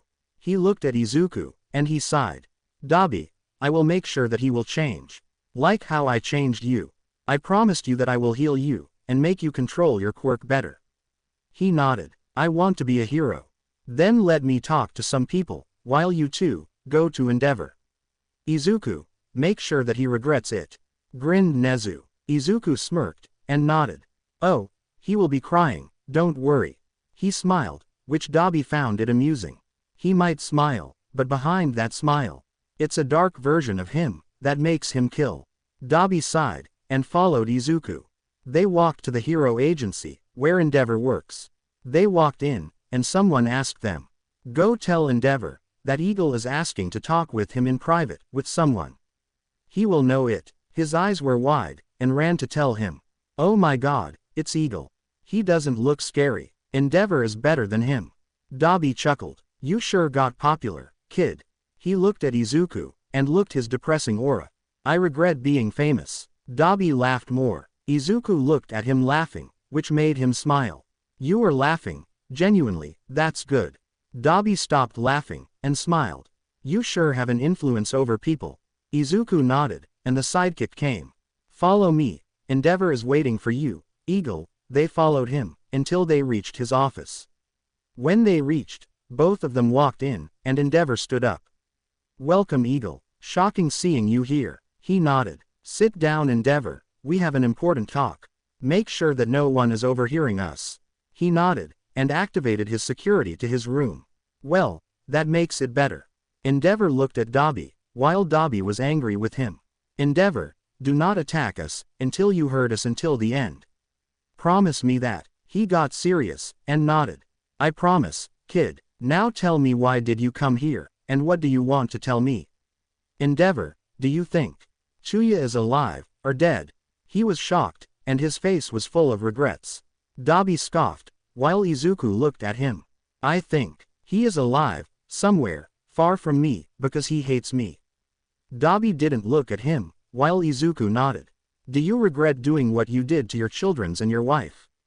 He was shocked of how he knew his story. He wasn't called Eagle for nothing.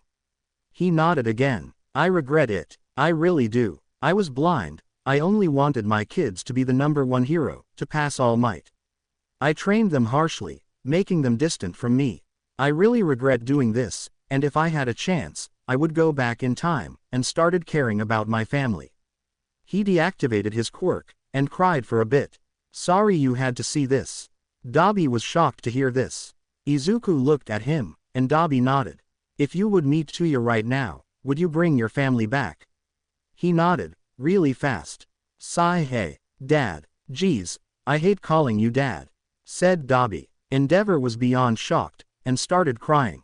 Chuya, is that really you? He nodded. He showed his quirk, which made Endeavor trust him that he is truly his son. Thank Eagle for that, I would never come here to talk with you. But if you bring family back, then I will come back too. Endeavor walked near him, and hugged Dabi. I promise you, that I will bring our family back. My wife Rei, my kids Shoto, Natsuo, Fuyumi, and you. Dabi nodded, and walked back. Good thing you changed Endeavor, or I would kill you myself.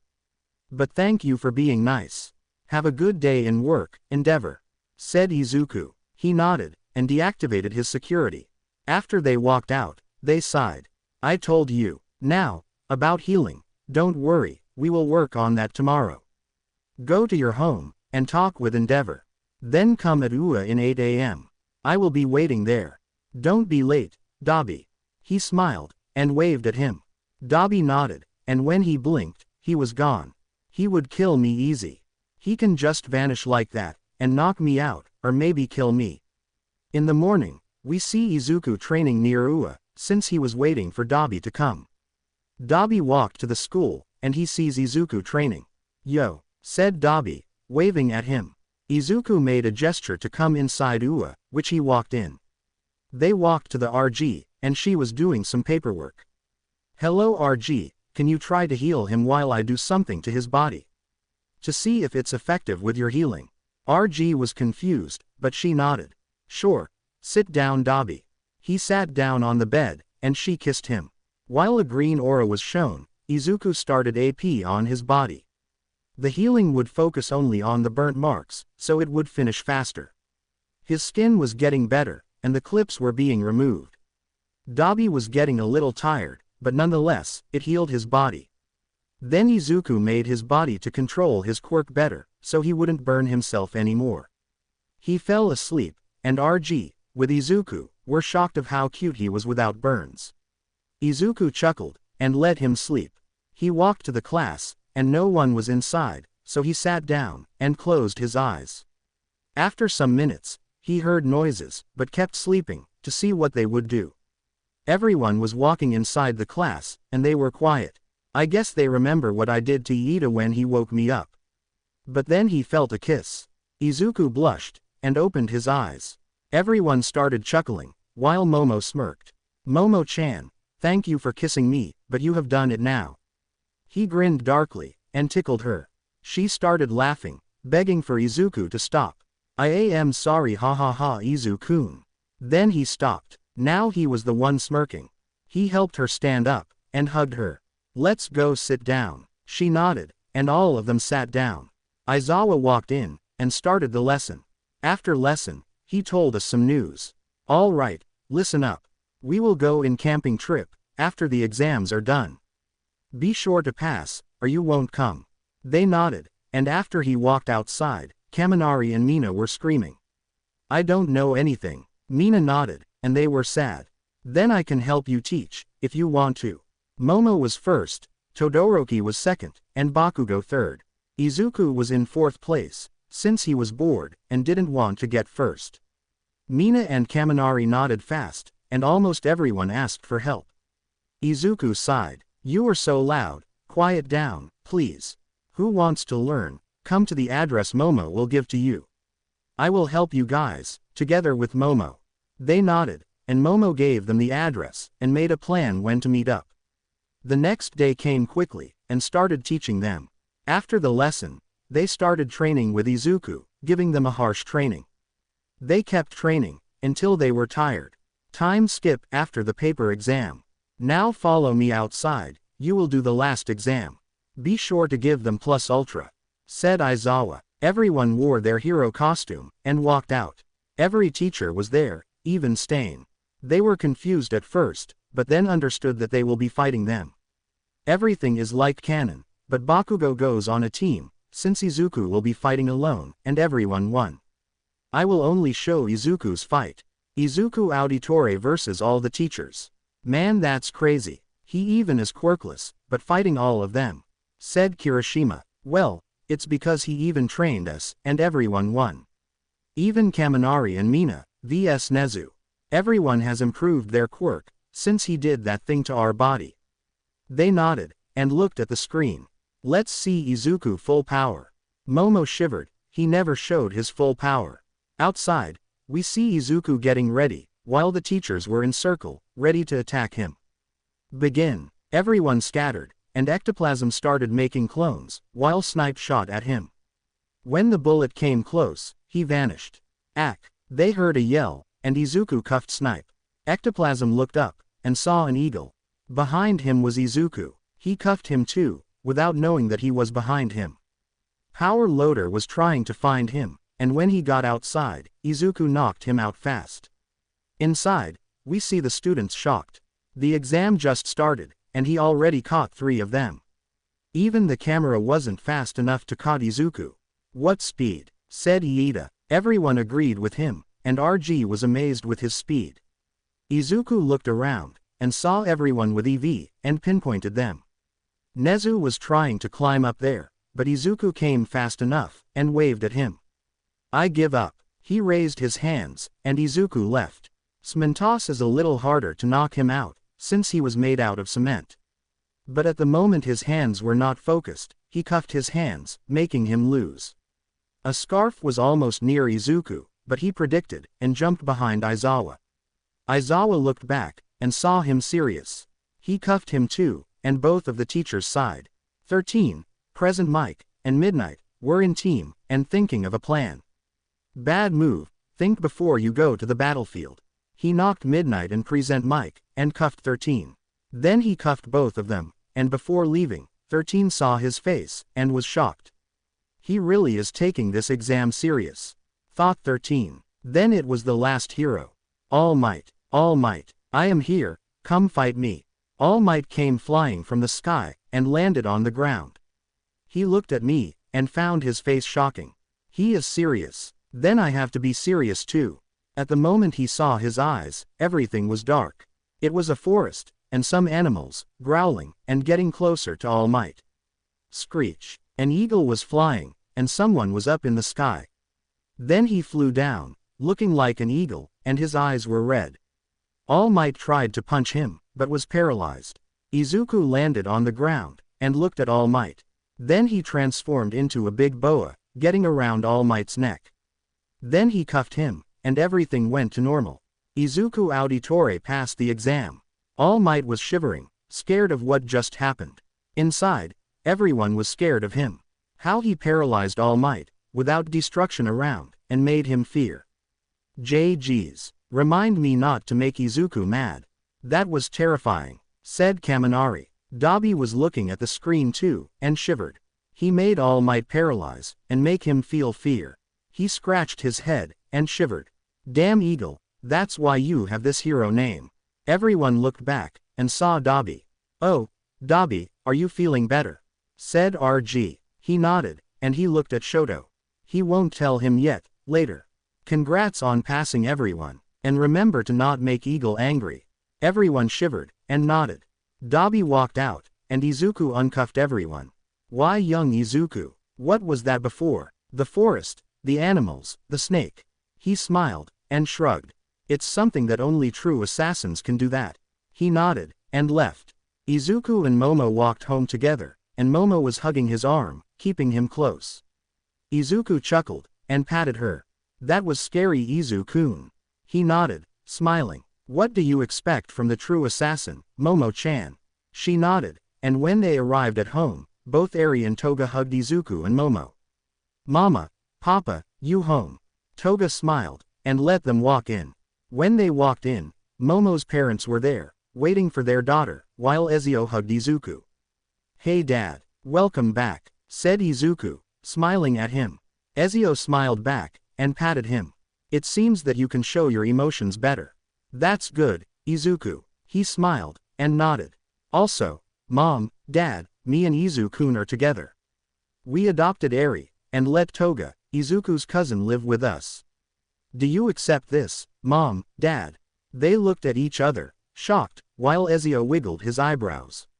How can we say no, to both of them cuties? I have a granddaughter, squealed her mom, and everyone laughed. They ate some food, and enjoyed talking, and telling what happened when they were gone. After they talked, they went to bed, and nothing interesting happened. The next day came, and it was time to go to the trip. They held each other hands, and walked to the school. The bus was there, and almost everyone was there. Dobby and Stain was coming too, since they need them, if something happened. They got inside, and sat down. Momo sat down with Izuku, and she laid her head on his shoulder. "I love you, Izu-kun," she whispered. "I love you too, Momo-chan." He smiled, and kissed her forehead. "Get a room," said Bakugo, and Izuku smirked. "We already did, Bakugo." Everyone was quiet. Momo blushed red like a tomato, while Izuku kept smirking. "What the hell? Oi, Izuku, did you really do with Momo?" Izuku chuckled, and then laughed. "We slept together, nothing more.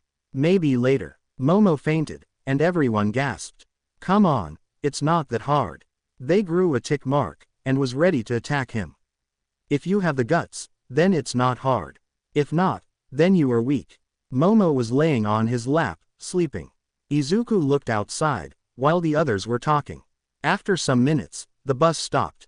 Izuku woke up her, and everyone walked out. "Welcome. Meet the Pussycats." The Pussycats showed themselves, and introduced. With some dramatic poses. Then a blonde pussycat ran towards Izuku. "Can you be my?" Izuku talked immediately. "Not interested." Everyone chuckled, while Aizawa asked her, "What's wrong?" "She is at the age where she wants a mate." Izuku heard her, and dodged her when she jumped.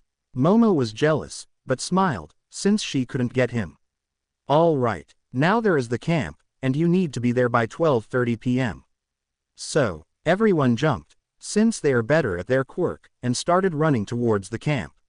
Some monsters were showing up, but they didn't stop running. Die. A big explosion was made from Bakugo, and every monster got quickly destroyed. The explosion could be seen far away. "Aizawa, what the hell? Your students are crazy." Aizawa shrugged, while Dobby and Stain chuckled. "Crazy, but crazy strong." When they arrived, everyone was there. They were eating, and laughing, while the Pussycats were dumbfounded. "That's so fast. What the hell did you do with them, Aizawa?" "Nothing. They trained by themselves." As they were training, Izuku, Dobby and Stain were patrolling. "Are you sure you don't want to train? You will be rusty if you don't," said Stain, looking at Izuku. "I am not an old man, Stain. Besides, I train every day, every morning I wake up." He twitched his eyes when he got called as an old man. "Respect the elders, kid." Izuku nodded and chuckled. A really faint noise was heard by Izuku. "Did you hear that, guys?" They shook their head, and they stood quiet. A faint noise was heard again. They nodded, meaning they heard it. "Stay here, and look from far. If it's dangerous, come." They nodded, and Izuku jumped to the ground. He walked in the middle of the forest, following the sound. It was like a crying sound, and when he got close, it was a small light, and it was a fairy. "A fairy." The fairy looked up, and hid somewhere in the bushes. "I am sorry if I scared you, fairy. It's my first time seeing a fairy, and I am shocked. I heard you crying. Are you okay?" The fairy poked her head, and flied towards Izuku. Then she started to giggle. "Give me a name." Her voice was so low, but since Izuku trained, he has sharp ears, so her voice can be heard. "Blue Aura. How about Coral?" She flied around, and started giggling. Then she sat on his shoulder, and fell asleep. Dobby and Stain looked at the fairy shocked. "I've never seen a fairy in my life." Dobby nodded, and their eyes were wide. Izuku nodded, and jumped. "Let's keep patrolling." They nodded, and started patrolling around. The night came, and everyone started cooking. A kid glared at them, and Izuku walked over him. "Hey little guy, why do you look at us with a glare? Do you hate heroes?" He tried to glare at him, but Izuku didn't get fazed, and glared back. "Tell me, and I will make you a surprise." He looked around, and then looked at him. "Follow me." Izuku stood up, and followed him. They walked to a small cave, and sat down on the ground. "Your name is Kota, right?" He nodded. "I hate heroes because they will soon die from attack from villains. They will be just gone." He started tearing up, and Izuku hugged him. The ground started rumbling, and Izuku stood up quickly. Get behind me, Kota. He nodded, looking around what's happening. Someone jumped down where Izuku and Kota are, and his face was shown. Kota got terrified. He is the villain that killed my parents. Izuku's eyes darkened. His eyes were hiding on his hair, and the villain, Noah's muscular, laughed madly. They made me lose an eye, so, an eye for an eye. Expect that I will kill everyone here. He ran towards Izuku, but when he got close enough, Izuku unleashed his sword, and cut both his arms and his legs. The villain yelled in pain, while Kota looked away. Don't look, Kota, until I tell you. Izuku walked towards him, with a dead eye on his face. Muscular. An eye for an eye, you say? Then it's your turn, to give your other eye, since you killed both of his parents. At the moment he glanced on his eyes, he got engulfed in the forest. The wolves were howling, while Izuku was walking towards him. Stop, or I will kill you. He was getting terrified with every step Izuku did. Then Izuku slashed his eyes, and stabbed his heart. The fairy looked at the body, and then looked at the boy. Coral made a tree out of the body, which shocked Izuku. You can make trees out of the body.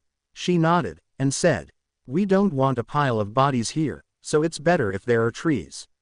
He nodded, and smiled. Kota, you can open your eyes. He opened his eyes, and looked at the tree. Is that your quirk? He looked in amazement. No, a fairy helped me. Her name is Coral. That's the surprise for you. He looked at Izuku weirdly. Fairy. Yeah, right. Coral showed herself, and flied over the kid. The fairy is real. He was shocked, but then he heard giggles. It was from the fairy.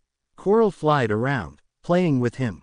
Izuku heard a sound, and it was Dabi, Stain and Aizawa. Eagle, there are villains here. We secured Class 1A and 1B. We need to kill them, but only you can do that. Izuku nodded, calling Coral.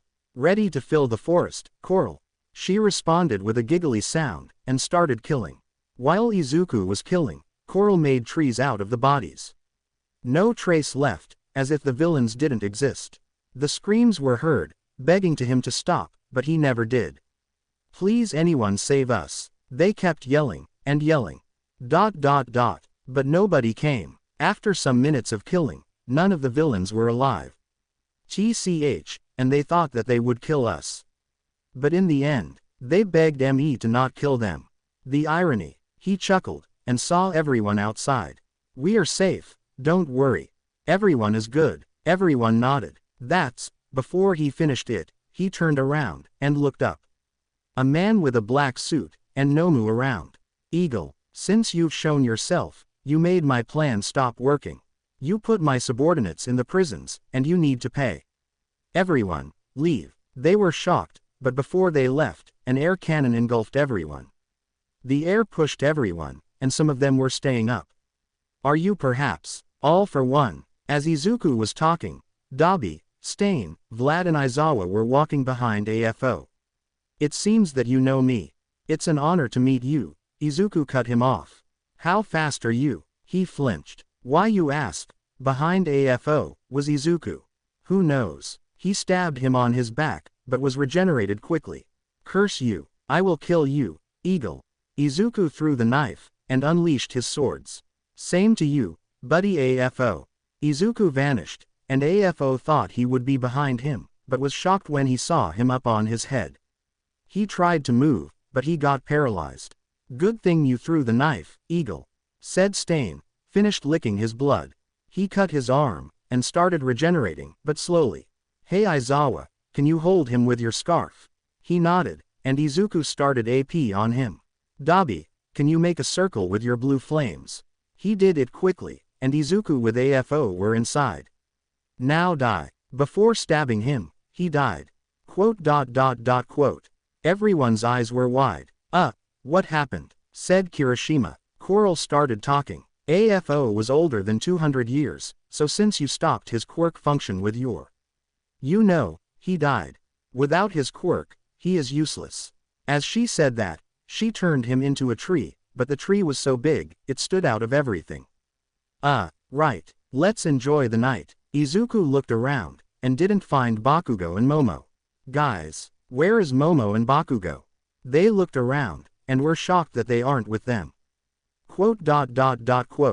Then his head clicked. It was a distraction. But, was this body real? Another man with black suit showed himself, with both Momo and Bakugo holding on their necks. Did you expect me to get killed that easily? Then again, you did good killing my clone, Eagle.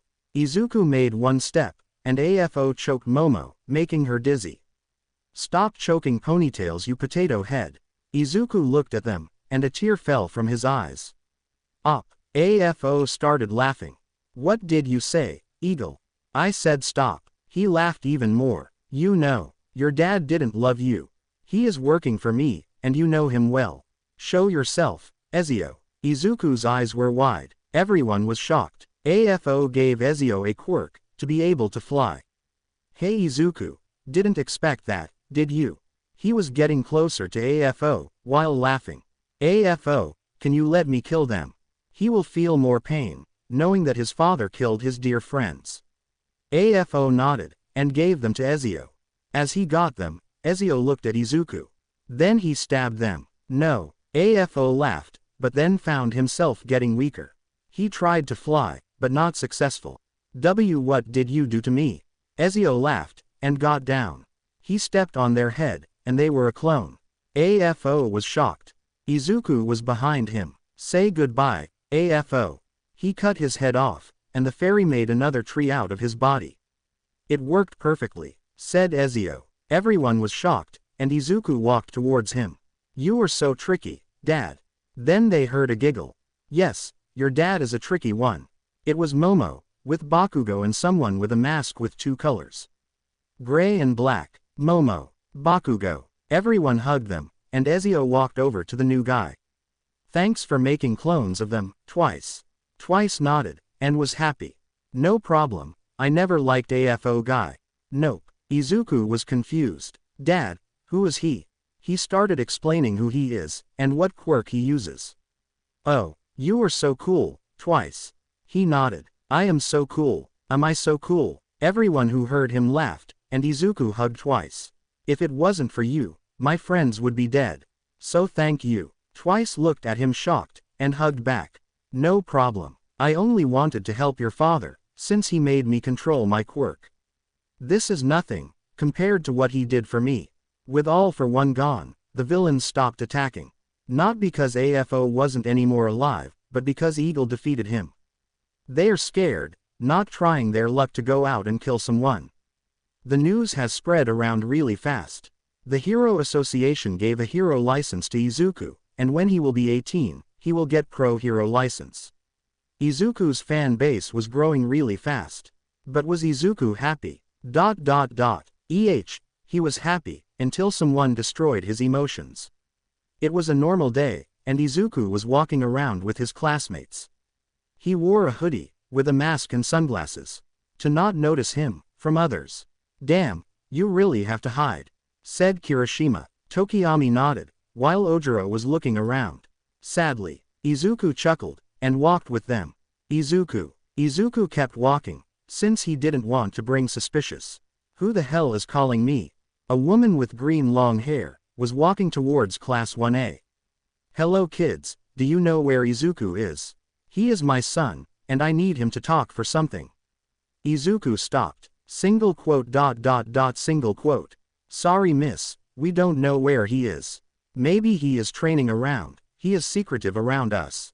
Talked Kirishima. Everyone nodded, while Izuku was listening. TCH, you need to tell me. I will expel him from the school where is he studying, to come with me in America. Izuku was pissed, and was about to go in, but Bakugo walked towards her. And why you want to expel him? He got famous, and now you want him. Isn't that so? Inko was pissed, and slapped Bakugo. Inko knows Mitsuki, but doesn't know his son. Everyone was shocked, and a slap was heard. Izuku slapped Inko, really hard. Never hurt my friends, Inko. He was growling at her, and she activated her quirk, lifting Izuku up. You brat, you made a mistake. His face was revealed, making everyone shocked. Is that Eagle? What is she doing to Eagle? Everyone started murmuring, while Momo stepped in. Miss, put down him, or, Inko pushed her, and made Izuku mad. Why you? He tried to move, to get out of this, but couldn't. Stain. As he said the name, Stain was behind her.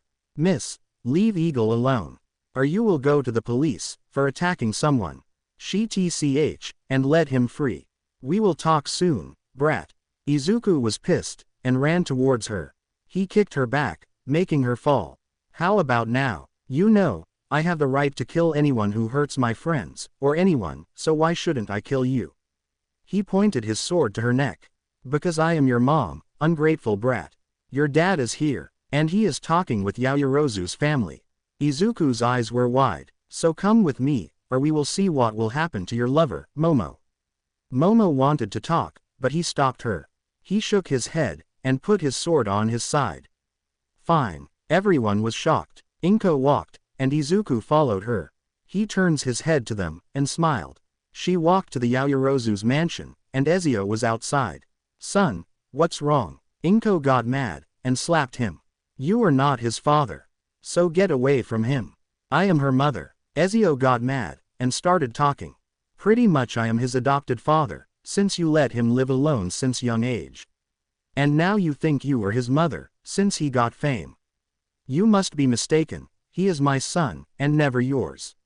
Yelled Ezio. A man walked outside, and looked at them. What is happening here? Inko started faking crying, and talked to him. He started yelling at me, and tried to slap me. Ezio was shocked. What the hell? You slapped me, and tried to get my son away from me. The man introduced himself. My name is Hisashi Midoriya, his biological father. And please don't hurt my wife, or we will have problems. Hisashi was talking calmly, and his voice was sweet.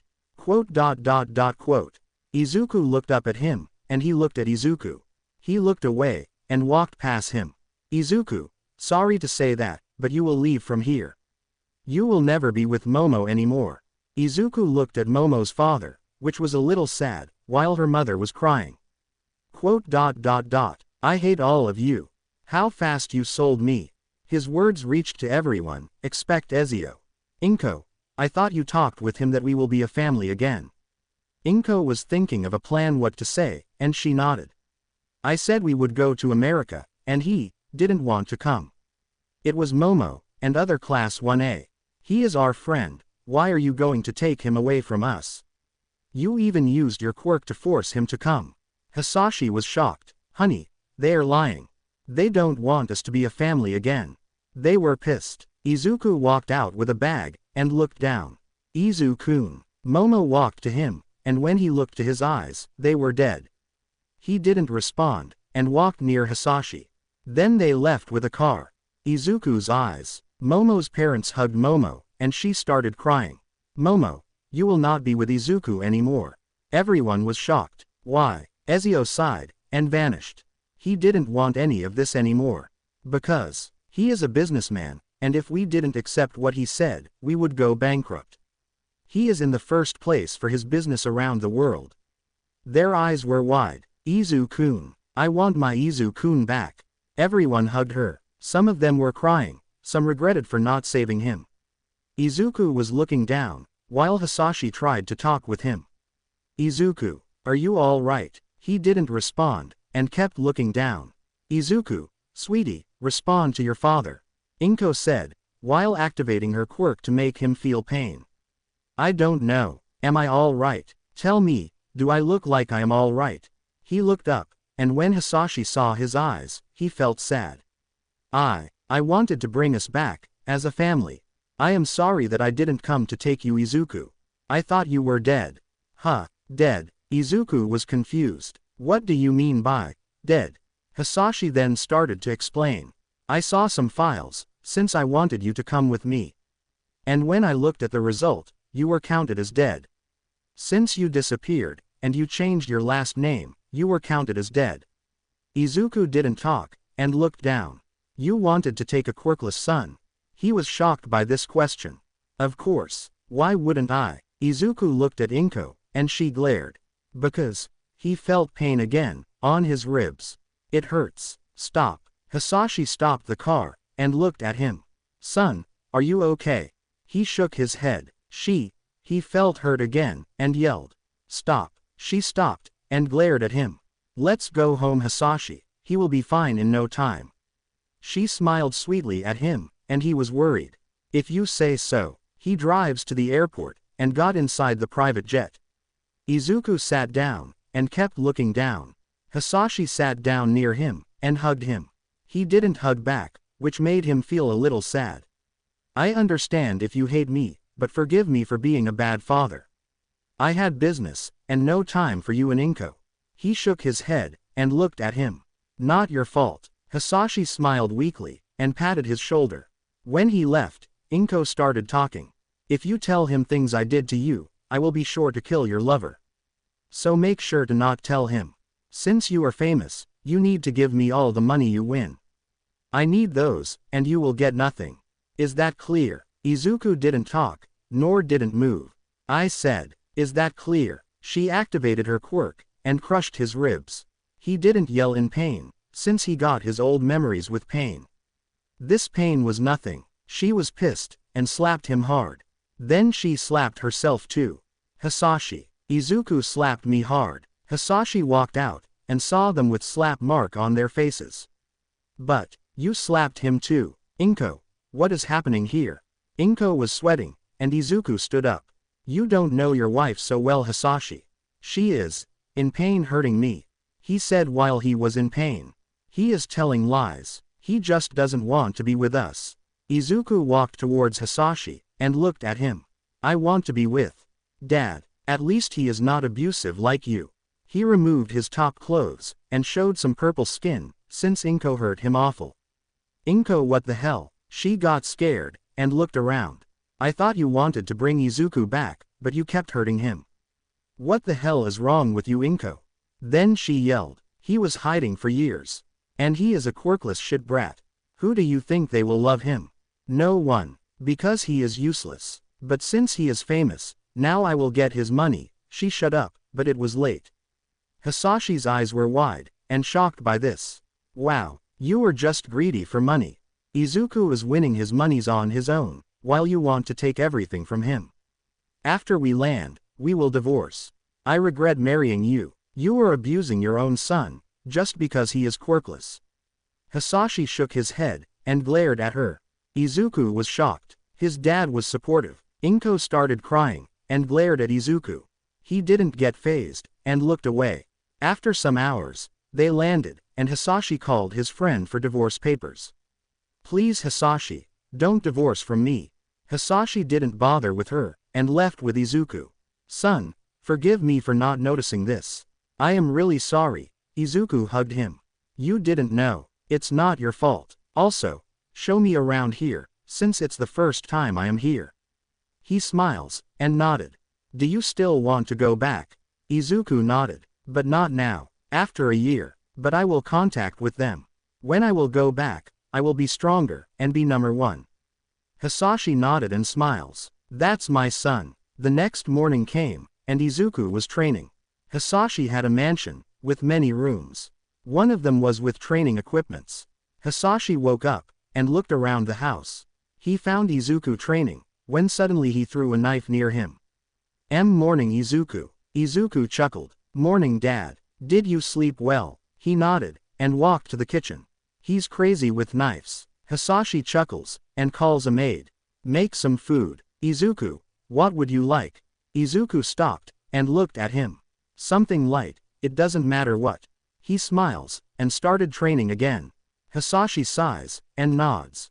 Do as he says. The maid bowed and started working. Izuku took a shower, and walked to the kitchen. Thank you for the food. He started eating, and the food was superb. So good. The maid smiled, and gave a drink to him. Well, son, I will go to work. Be sure you behave, and talk with Alice, the maid, and she will tell you what she knows. You can ask her for help, and stuff. Izuku nodded, and waved at him. After he walked out, Izuku sighed. Master, what would you like? Izuku found it weird. Hey, don't call me master, it's weird. Just call me Izuku. She nodded. Well, I did like to know where is the room with PC or laptop. I need one with camera, and I need to talk with my friends.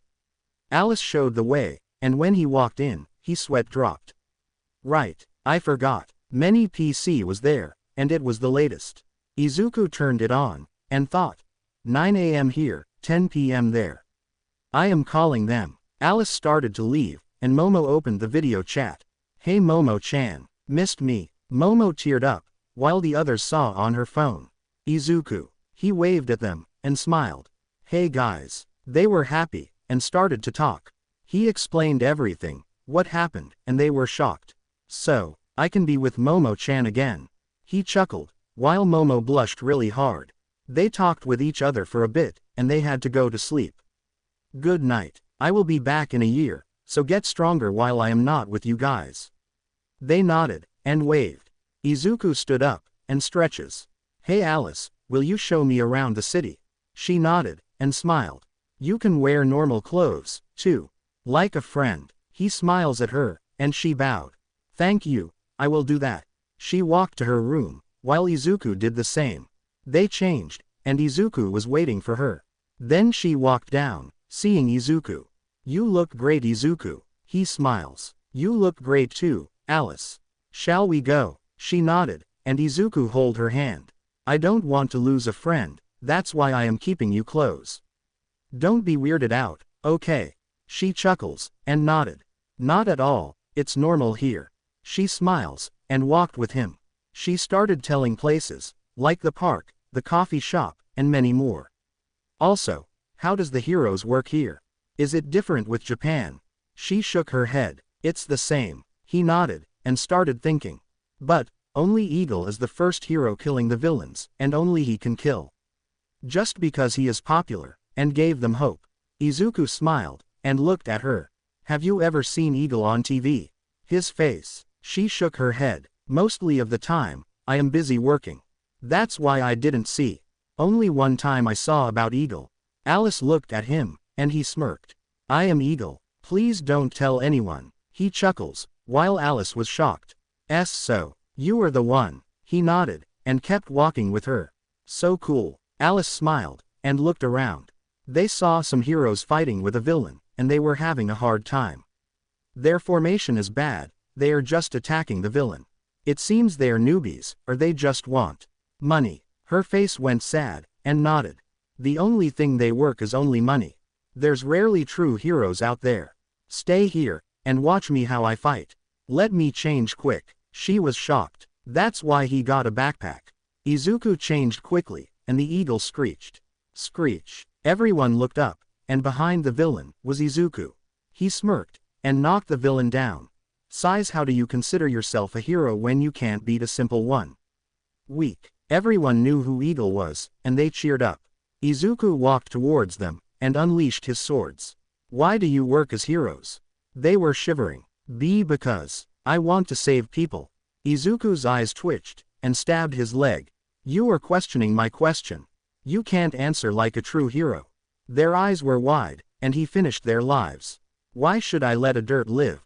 The police came, and pointed guns to Eagle. Eagle showed his hero license, and they were shocked. They nodded, and handcuffed the villain. Eagle vanished, and behind Alice was Izuku. How was it? She jumped, and looked back. How you are so fast? He chuckled, and shrugged. Who knows? Now, shall we go home? I bet the news will talk about Eagle, who arrived in the America. Alice nodded, and chuckled. Oh, they will, Izuku. She smiled, and looked at the ice cream place. Let's get some ice cream, Alice. She looked at him, and he smiled. She nodded, and walked there. They got ice cream, and after that, they walked home. The irony. Suddenly Izuku said that, and chuckled. Alice was confused. My first work was to be a bodyguard, and you are working as a maid. Different work, but also the same. She was shocked to know that. You were a bodyguard. He nodded. He started to tell her the story, and she started to giggle. The irony, that's true. Izuku smiled, and called someone. He answered, and started talking. Hello, who are you? Izuku chuckled. Yo, Dad, or, Ezio. He didn't answer for a bit, until he started yelling. Izuku, where are you? Are you all right? I missed you. Ah. Izuku's sweat dropped, and Alice chuckled. Calm down Dad. I am in America. Yes, I am good. I missed you too Dad.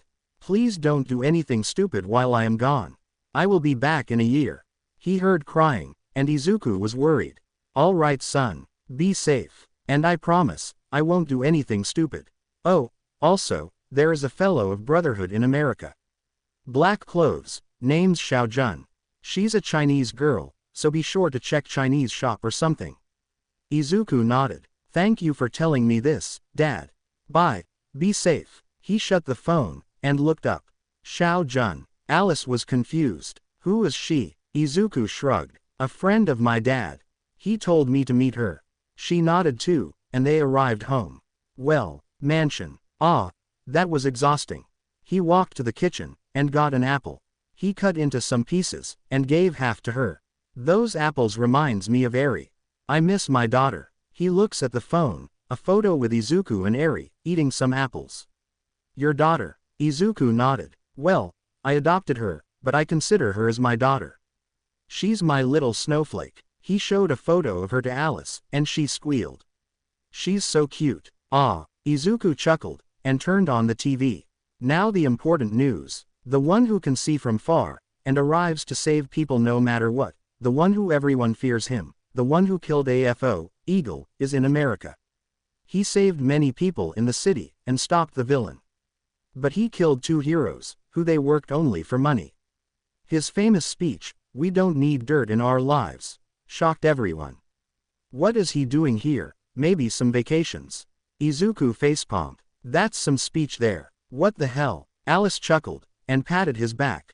Maybe because of you. You were popular, and you stopped the most dangerous villain, AFO.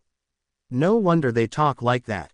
Izuku's sweat dropped. Yeah, I don't like that much fame. I just like to save people, and bring peace in the world. Alice smiled at him, and nodded.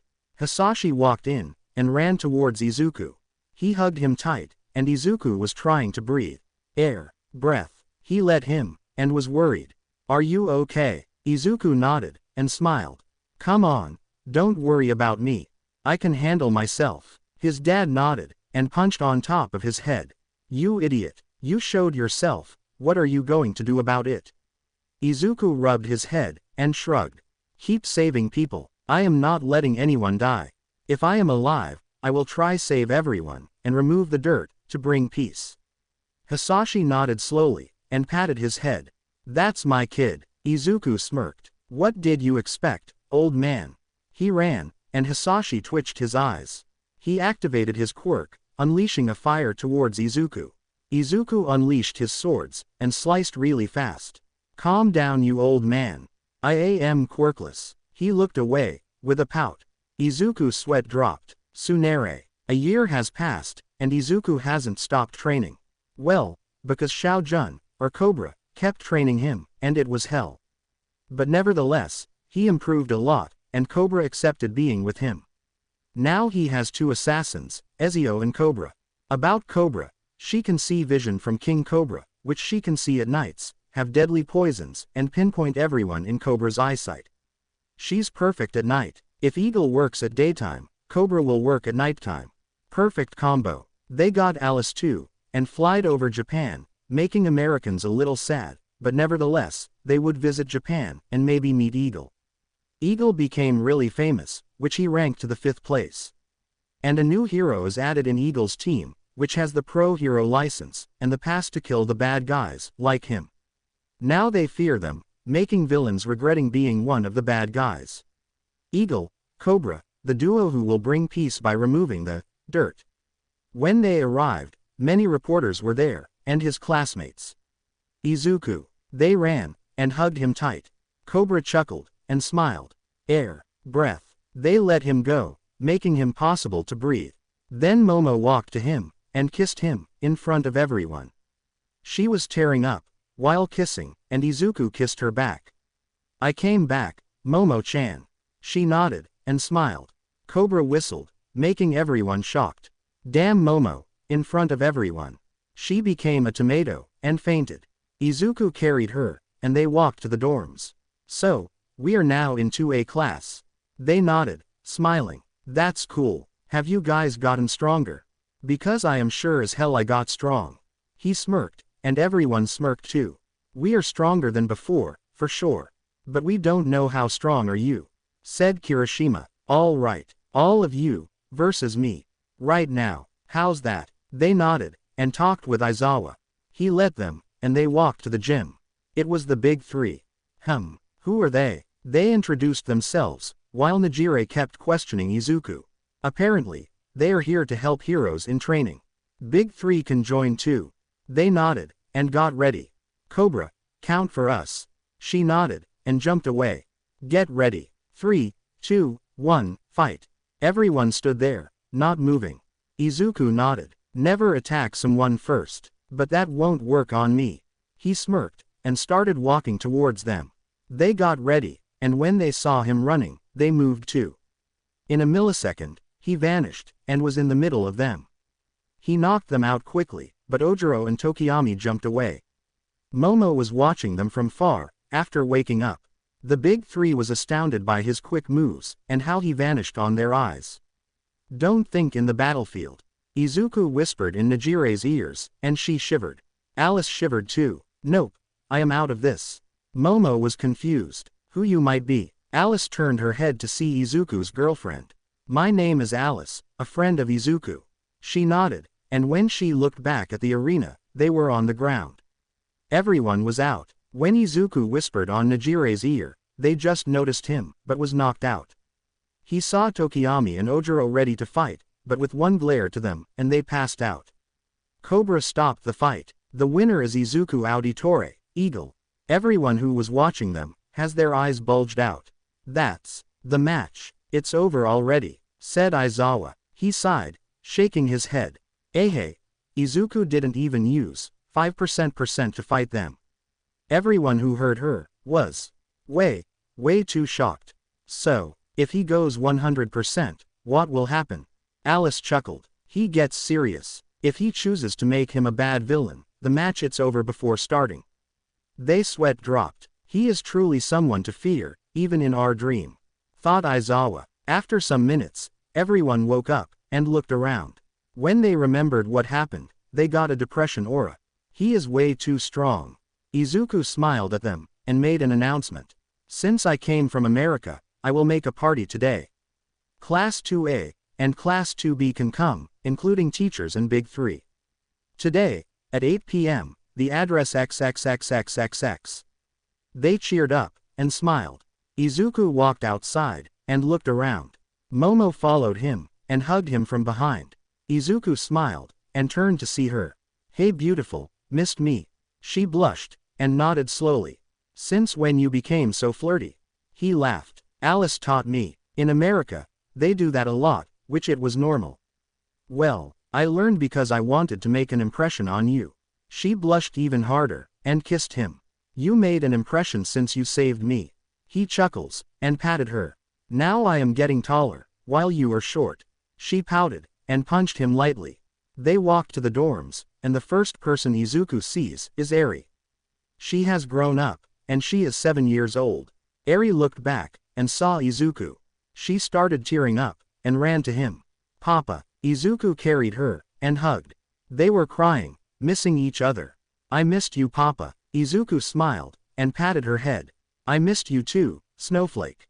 She giggled, and smiled. I am stronger too, and I can control my quirk. He found it amusing. Her quirk is rewind, and she can control it at her age. That's amazing Eri. You can use your quirk to heal someone in need. She nodded, really fast, and she held his hand. Come to our bedroom, Papa. He giggled, and carried her. Show me where is it, Captain Eri. She giggled, and pointed where it was. They walked together with Momo. When they walked in, Izuku chuckled. Messy room, filled with my posters. A big bed, for us 3 to sleep. Eri nodded fast. With Mama and Papa. Izuku and Momo chuckled, and nodded. Phew, I am resting for a bit, I am a little tired. They nodded, and Izuku laid down. Eri laid her head on his chest, while Momo put his head on her lap. He smiled, and started sleeping. The time for the party came, and Izuku got ready. Momo and Eri got ready too, and Izuku will surprise them today. He grinned darkly, and walked to the common room, which transformed into a party room. Everyone started coming, and when they saw Izuku, they gasped. Class 2B were shocked, how tall he has gotten, and how cool he looks with a suit. Izuku. They ran to him, and hugged him. He smiled, and patted them. Hey there, missed me? They nodded. Welcome to the party. Everyone came, and Izuku started talking. Welcome to the party. I really missed you guys, but as you all know, I am back, and I don't know what happened here, so you will fill me with everything. Of course, after this party. For today, let's have fun, and I will show you all a surprise. They cheered up, and started partying. They were having fun, playing some kind of games and stuff. Izuku and the teachers were talking, and he really looked like he was a teacher. Do I? Well, maybe I will be a teacher, but not now. They chuckled, and Aizawa sighed. You got really tall, Izuku. How will I pat you now, problem child? He smirked. Izuku smirked too, and bowed in front of him, bringing his head close to his hand. You can, like that. Aizawa chuckled, and patted him.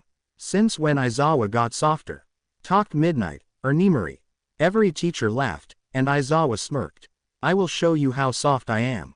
His eyes glowed, terrifying them. Izuku laughed. Well, it's time to show my surprise to everyone. The teachers nodded, and followed him. Izuku walked to the podium, and started checking the microphone. All right, everyone can hear me. So, I told you guys that I will show you a surprise. Well, have you heard of NF? Jiro and Kendo had their eyes wide. He became famous quick, in 1 year, but he never showed his face. Just imagine NF as Izuku, BCNF is the best. Izuku nodded, and he started singing. Everyone vibed with the song, and Jiro was shocked to know that NF it's Izuku. Kendo was shocked too, how many surprises does he have? Everyone was dancing, and they started to sing the chorus. Should I do one more? Everyone cheered up, so yeah. All right, Jiro, choose one. She nodded, and started thinking. How about the search? He smiled, and nodded. Sure, why not? Everyone was listening close, and was shocked. The words he used in his song, it's based on real life. No wonder you became famous, you genius. Said Jiro. What? I sing what I have in mind.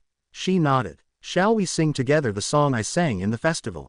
Izuku smirked, and nodded. Hero too, huh, she smirked. Can't sing and play at the same time.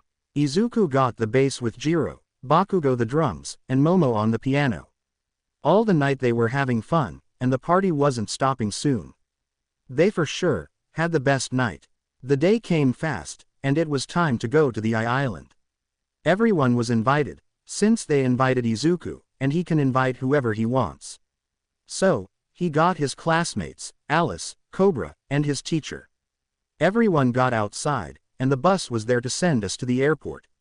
When they arrived, they saw the jet ready. Their eyes were wide open, shocked. We will go in a private jet. Momo nodded. They got inside, and sat down. Aizawa got to sleep, while everyone was excited to see the sky. The jet started, and they were in the sky. After some hours, they arrived, and he could see the island. He woke everyone up, and they looked at it. When they got down, one by one was going out. The reporters started questioning Izuku and Jun, but Izuku waved at them and smiled, and Jun ignored them. A blonde girl came, and was happy to see Izuku. Eagle, she hugged him, and everyone was shocked. I am sorry for this. I am a big fan of you, Eagle. She smiled at Izuku, and he just smiled. No problem. And you might be. She bowed, and introduced herself. Melissa Shield. Nice to meet you. He nodded, knowing that she is the daughter of David Shield. Follow me, I want you all to see how island is. Everyone was excited. Is there any games to play, physically? I've heard some of them here. She nodded. Follow me. When they arrived, everyone, but Bakugo, Todoroki, Tokiyami, Ojiro and Izuku was in the seats. When someone finished, it was Bakugo's turn to see how fast he could destroy the robots. Katsuki Bakugo is here to show fast he can destroy those robots. A woman talked over the microphone.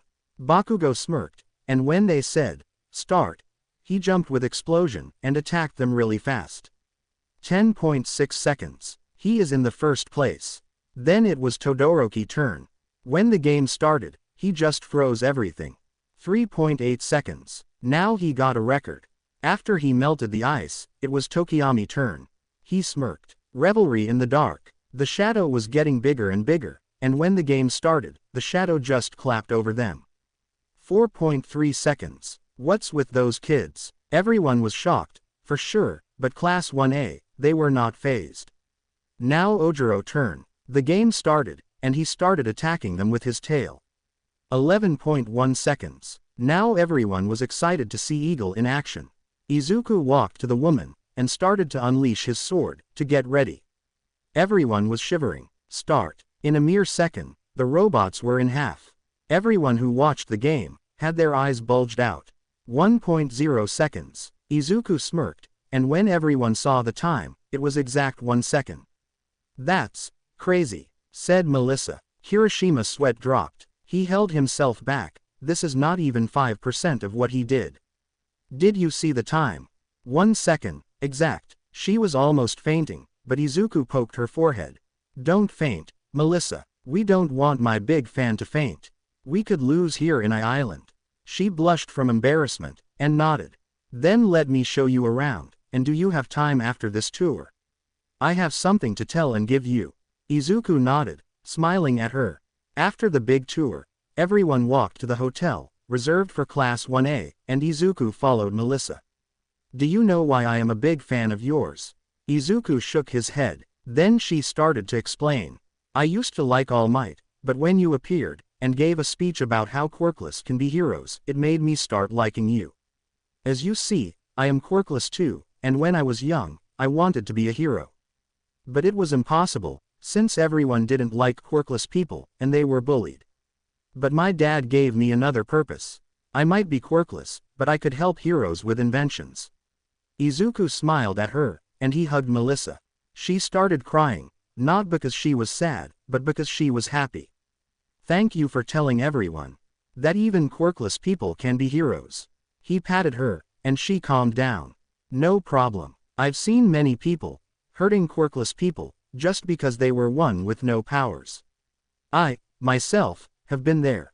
But with hard work, I became a hero, not giving up what everyone said to me.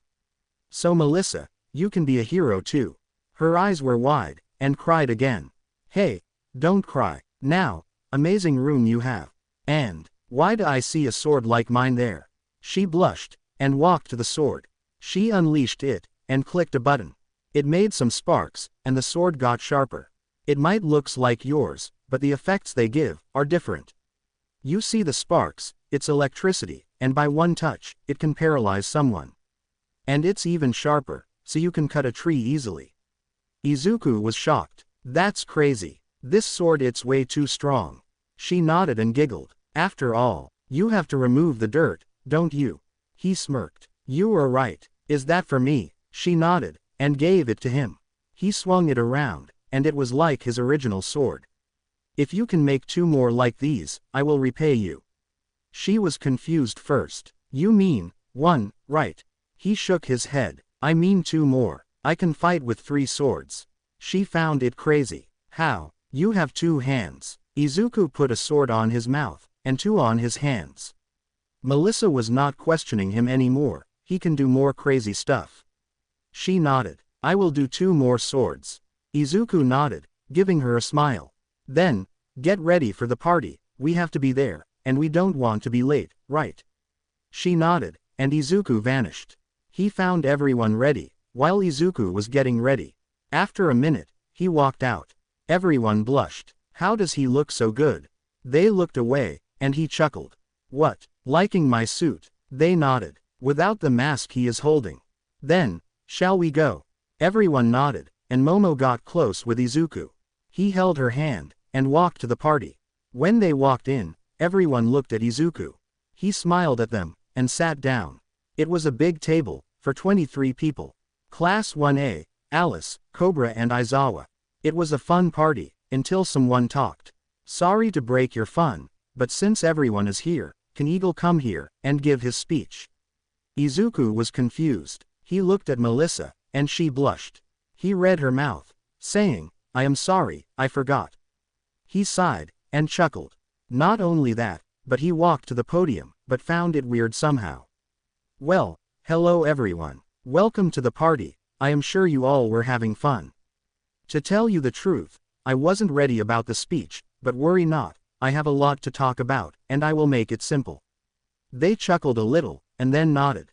Everyone might be found it shocking, that I am killing the first hero, who kills to bring peace. You might call them vigilante, they do the same work as me, but I joined at the hero's side. And with my reasons, I won the debate to kill the one who doesn't deserve to kill the innocents. The word, kill, it's easy to say it, but to kill someone, it's really hard. Many of you know it, for sure. That's why I am killing the bad people. I don't want anyone to get covered in blood. I will do the job for everyone. And about quirkless people, since the quirks revealed to the world, it was shocking. And in this time, we have 15% of people who is quirkless, including myself. I have seen many people hurting quirkless people, and I despise them. Don't you remember, in the past, everyone was quirkless. So, why are people bullying quirkless one? They didn't choose to be quirkless. They wanted to have quirks like you, yet they didn't have the choice to choose a quirk. So, everyone who hates quirkless people, here's a gift for you. He made a middle finger, in front of the camera, to show everyone the gift, for the people who hate them. I really hope you cherish my gift, I would get hurt if you don't. Everyone who saw it, was shocked.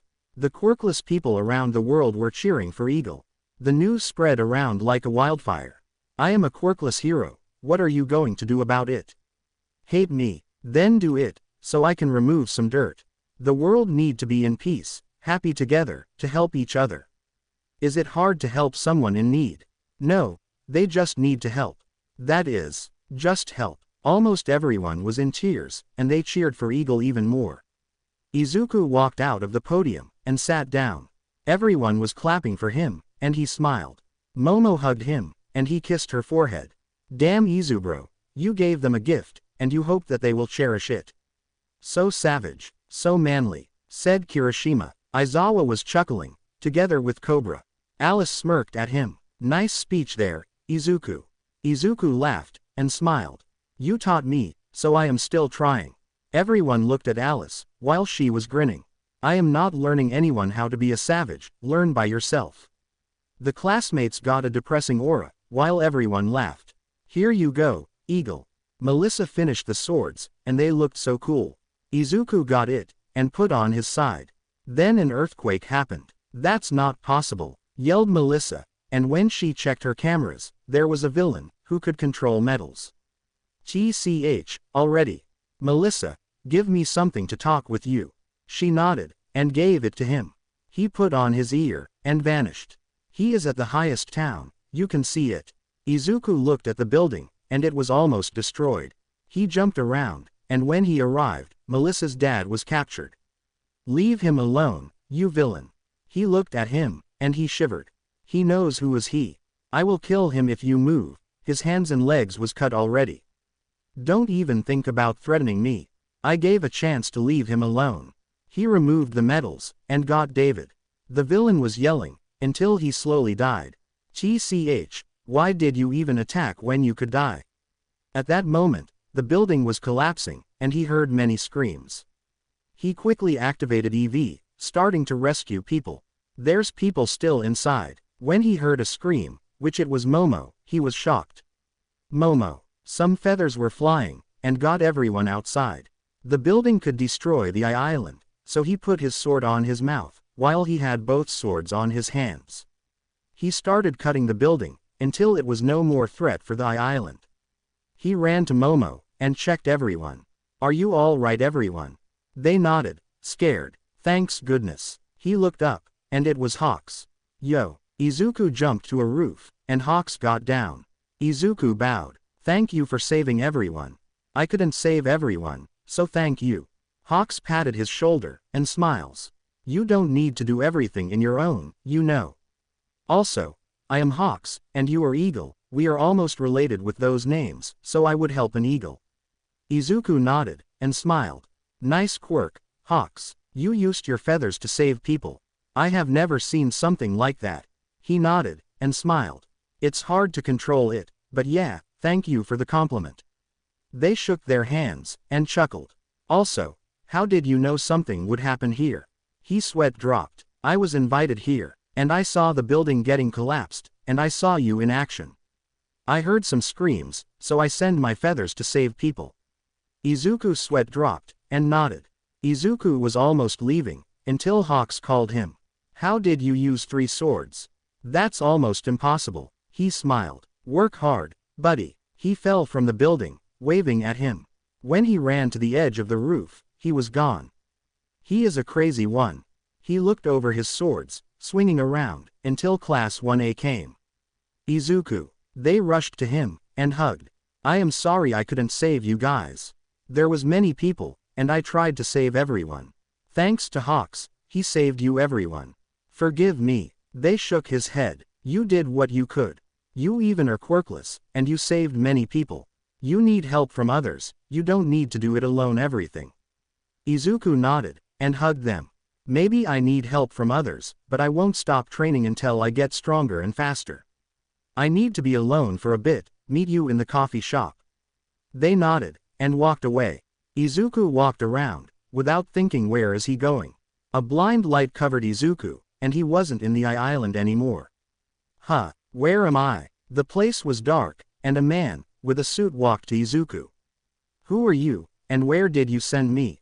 He tried to get his sword, but he had nothing, only clothes. Worry not, child, I am harmless. My name is Julilinius, and I will train you to the fullest. What about my friends? They might be worried of where I am. He smiled at Izuku, and patted his shoulder. The time has stopped. You can train here, and you will not age. Will you accept it? Izuku nodded, and asked him again. In exchange for what? He shook his head. Nothing. You were interesting. I've seen you from far, and what happened today made me train you, so you can save everyone. Izuku bowed to him, and he chuckled. Don't bow, and let's start training. A big time skip, 100 years later in the black world of gods. Now, Izuku, are you ready to go in your world? He nodded, and put his swords on his side. I am ready, master. Thank you for training. I will not fail you. He nodded, and Izuku got engulfed in a blind light. He was back, and he saw the surrounding place. The same as he left. He closed his eyes, and the time stopped. He could feel everyone, within 100 miles, 160 kilometers radius. Not only that, but he found Momo, and everyone else. He disappeared, and appeared near them. Sorry for leaving you guys. I am back. He smiled at them, and they found it weird. Aren't you a little taller than before? Izuku chuckled. Maybe because I jumped many times, and I got tall quick. He is 2 meters tall. Kaminari thought of it, and he started jumping. Everyone laughed, and Izuku just smiled. They walked to the coffee, and drank something. After 2 days, they would go back to the school, so they got ready to go tomorrow. Shall we go to the room, Momo-chan? She smiled and nodded, walking to the room. When they got inside, Izuku removed his clothes, leaving only underwear, and got in the bed. Momo got red like a tomato, and almost fainted. Izuku caught her, and looked at her eyes. Momo-chan, are you okay? She nodded fast, still blushing. Since when you got so many abs suddenly? He smirked. When was the last time you saw my body? She pouted, and started undressing, leaving only a bra and her underwear. They got in the bed, and started cuddling. They fell asleep, with Momo drooling over his body. When they woke up, it was time to go to the school. Remember, train every day, act like nothing happened, and control your emotions. He finished wearing his clothes, and saw Momo smiling and waiting for him. Izuku kissed, and hugged her. I love you, Momo-chan. She smiled. I love you too, Izu-kun. Everyone was in the jet, and Melissa was almost crying. He hugged her, and she hugged back. Thank you for saving my dad. I will never forget it. As he patted her, he got inside the jet, and waved at the window. The jet started leaving, and it was time to go back. After some hours, Izuku didn't sleep at all. He wasn't sleepy at all, and looked over the window. They arrived to the Japan, and he woke everyone up. The jet got down, and everyone walked outside. Tomorrow, we will start the school. So don't be late. And, Izuku, follow me. said Aizawa, and everyone left. What is it, Aizawa-sensei? He stopped, and started talking. They want you to get pro hero license now. Almost everyone in the world wants you to be a pro hero. Izuku nodded slowly, and looked down. I see. Thank you for telling me. He shrugged, and walked to Ua. When they got inside the office, it was the woman who tried to stop him to kill people. Now she was happy to give the pro hero license. After he got it, they congratulated him, and he smiled. Then I will start opening an agency. Everyone was shocked. Why right now? He shrugged, and disappeared. He found a big space, in the middle of the forest. Furthermore, he called his dad, which he answered quickly. Hey dad, will you help me with something? I got the pro hero license, and I found a place where to build an agency. Mind helping me build one? His dad was so excited, which he said that he will come by himself in Japan to help him. They ended the call, and then he called Ezio. Come at the place we used to train, Ezio dad. Ezio chuckled, and quickly came to the place. Hey kid, it is me, or did you get taller? He shrugged. Everyone tells me that. You were good for a quick battle. He nodded, and got ready. Izuku unleashed one sword, and let others on the ground. 3. Since when you can use 3 swords? He smirked, and walked towards him. Focus on the battle, Ezio. Ezio threw some knives, and he deflected them easily. Then they started to fight, and Izuku was overwhelming him. Fight serious Ezio. He smiled, and got serious. They kept fighting, and still, Izuku was winning easily. Ezio started breathing heavily, while Izuku wasn't even sweating. I won, Dad Ezio. He sighed. Tell me who taught you to fight like that. I, for sure know, that is not the way I taught you. I know that you didn't go somewhere to learn the way how to fight with swords. So, tell me. Izuku started acting. I saw some videos on YouTube how they fight with swords, and I improved it. I put their style together, and I taught myself many ways how to fight. Then I saw a dream, or something like that, and it was to test me how I could fight. Ezio looked at his eyes, and it wasn't a lie. Well, Izuku knew how to be calm, and not show any sign of lying. Sorry Dad, I can't tell that a strong god trained me. He patted his shoulder, and started talking with each others. Will you join in my agency, Ezio? Since I am a pro hero. He smirked and nodded. Of course yes, why wouldn't I join you? While Izuku was looking at the sky, Momo was cooking. She heard Izuku humming, and it was actually sweet. Suddenly, Eri started singing. Momo was recording this, it's impossible to leave this alone. Her voice calmed everyone's heart, and it made Izuku drop a tear. He hugged her, and patted her. Where did you know how to sing, Snowflake? That was beautiful. She smiled, and jumped around.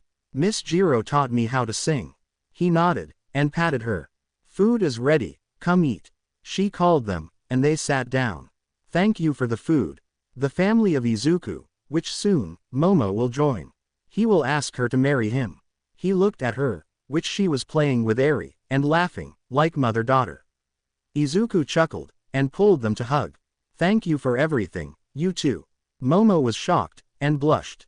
Eri hugged him back, smiling. Momo-chan, I will ask you something tomorrow. We will go on a date, so wear something good, alright? She tilted her head, and was confused.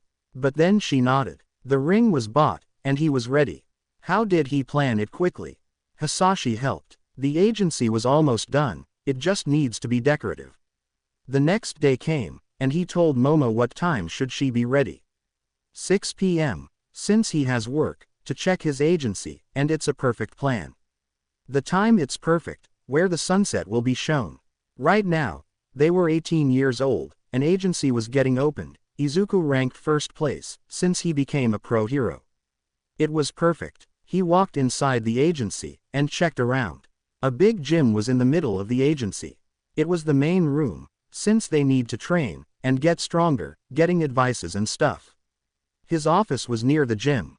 A medium room, with a desk, a shelf for the files, and a window. There was some room, to relax, and meditate if they want to. And the last, a place for sidekicks. It was good, colored with some black lines, and blue. The logo, of course, was the Brotherhood logo. The name of the agency, was, Brotherhood Agency. I will revive the brotherhood, and I will make everyone proud. He checked the time, and it was time to go.